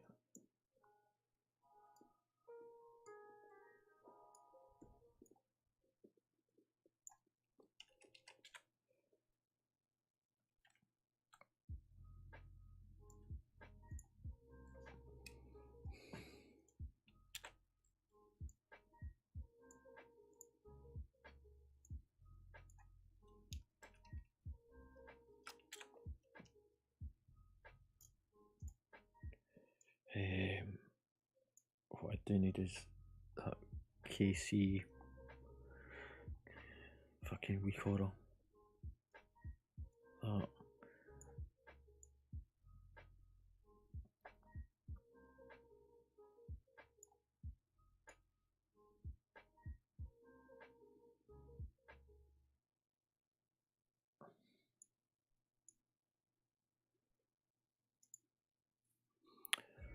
Happy days.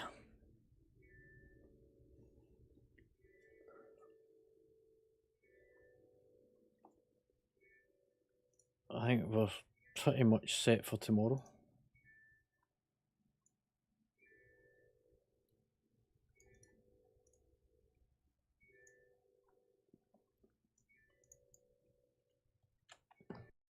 Right, I can close that. Finish with them.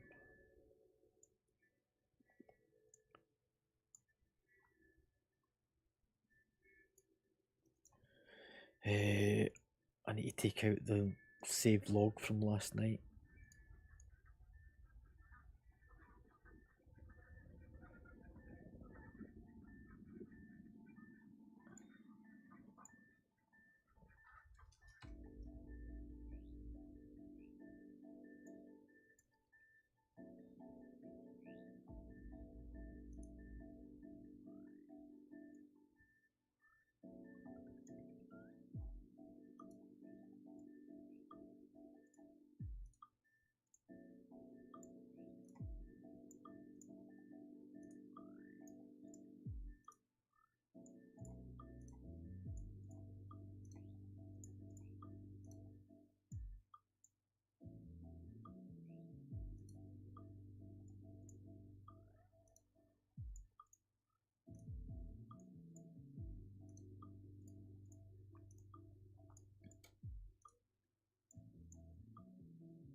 Right then.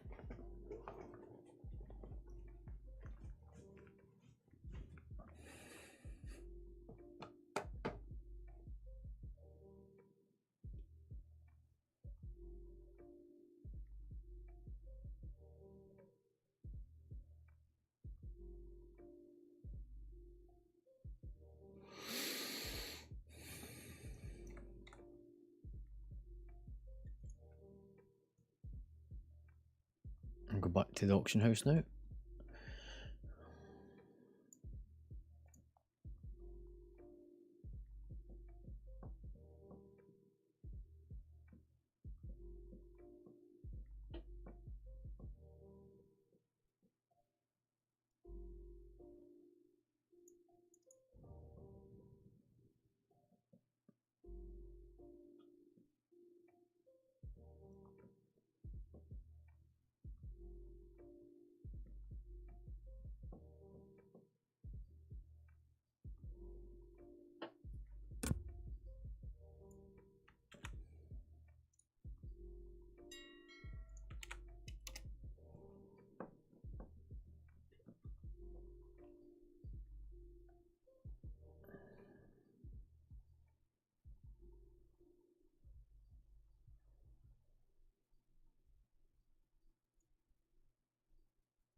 So is the kaleidoscope and the thermal scanner and the projectile all weapon enchants, or is projectile something else?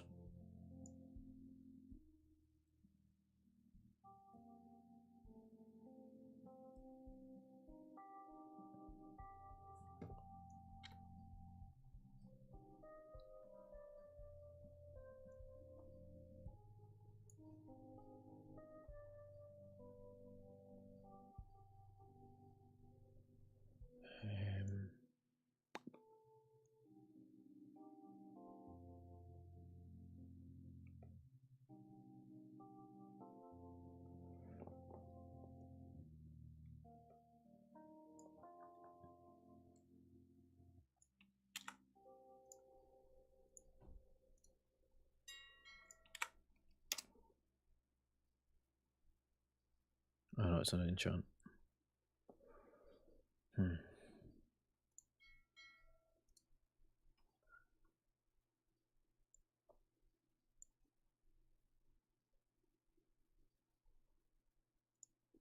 Yeah, no worries, dude.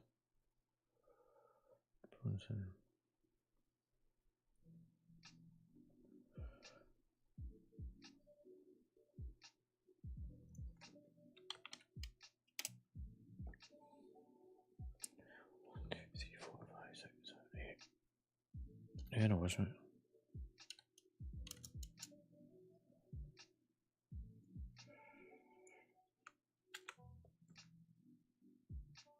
$120. Cool.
7 times 2 times 20.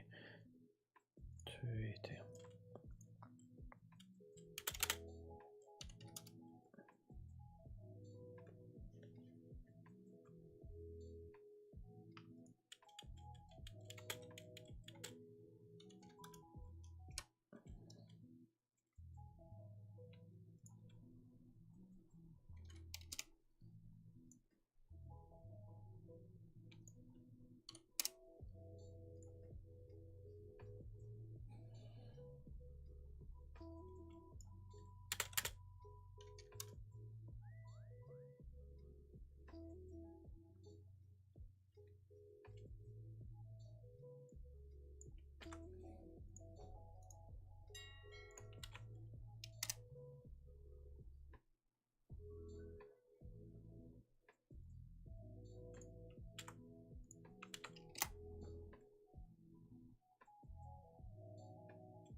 Fucking hell. Literally puts up on knocks out and it's sold straight away.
So,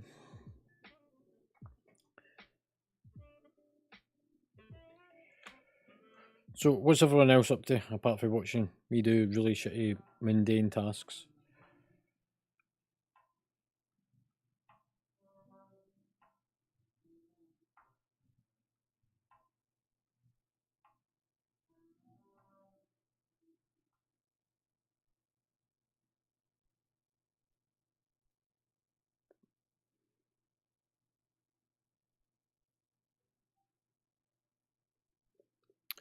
A decent weapon? Fucking hell.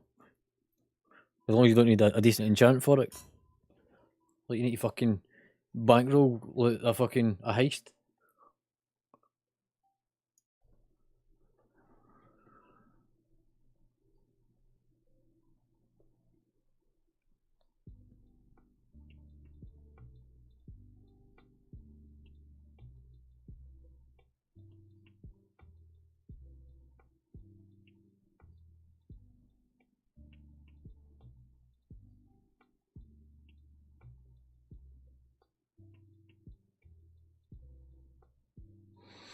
Hmm.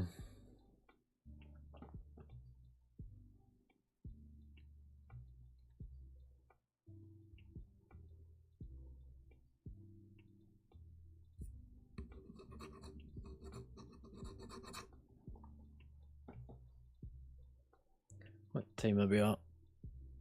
10 o'clock. I've not even fucking done anything on my own stuff. All this has been guild stuff.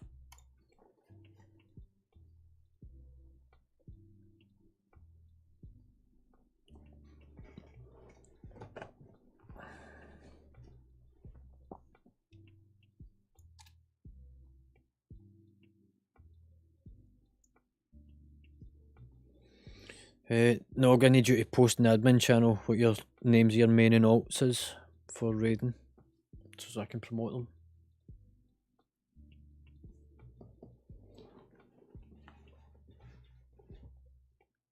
Because I'm about to literally do it right now and then log for the night.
what's your main and alt, mate? Because I'm in the middle of doing it now. Is it the two Nogs? So Nog Hunter and Nog Paladin? Is you...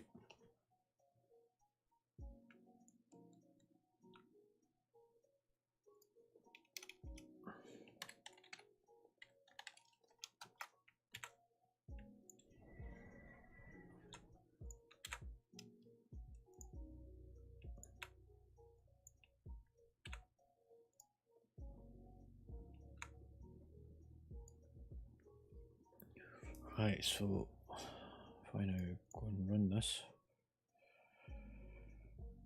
I should now promote the 4 of yous.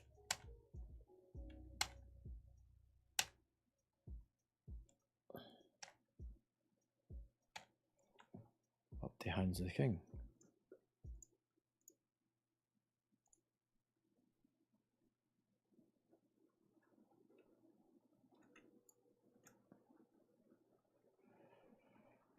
And it's come back with 2 quick errors, which is confirm promotion dates.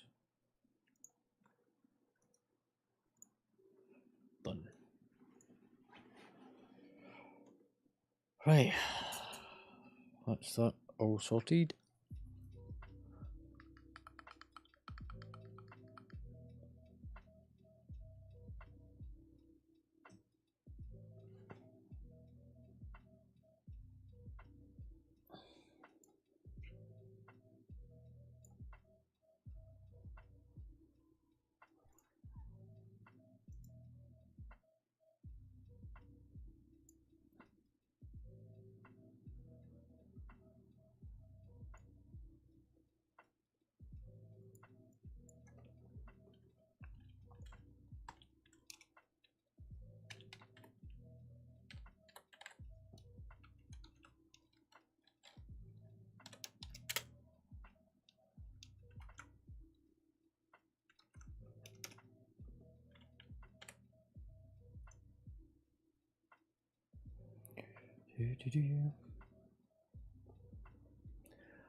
Just do some quick editing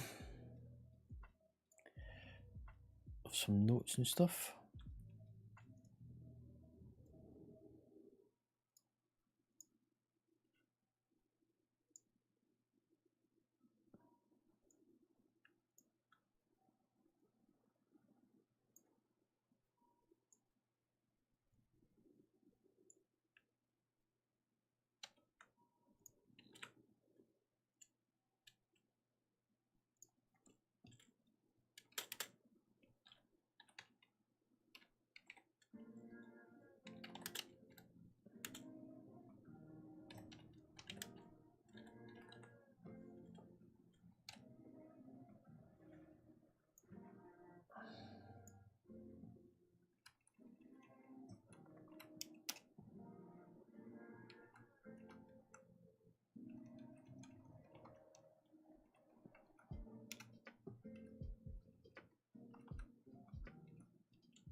Right, I think that brings me to the end of my evening streaming.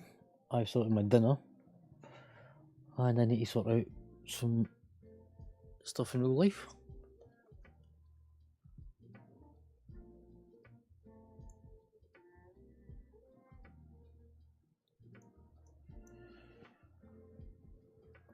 Do you think you're going to get anything shiny from the vault tomorrow?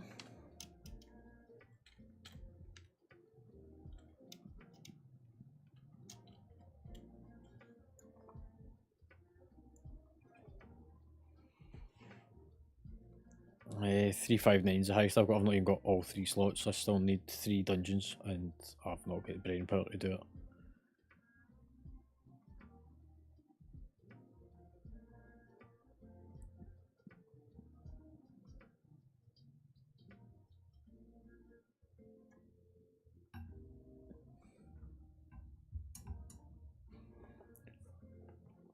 I'm hoping I got another tier set item.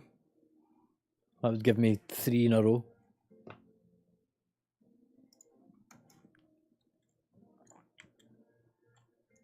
Oh, I've got 2 just now. Both of which are upgradable.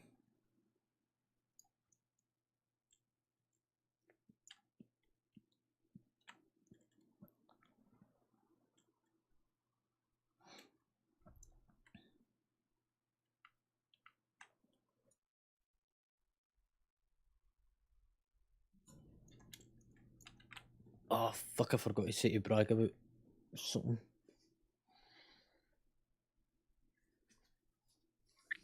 I'll catch him tomorrow about it. Right. On that note, I will catch you all later.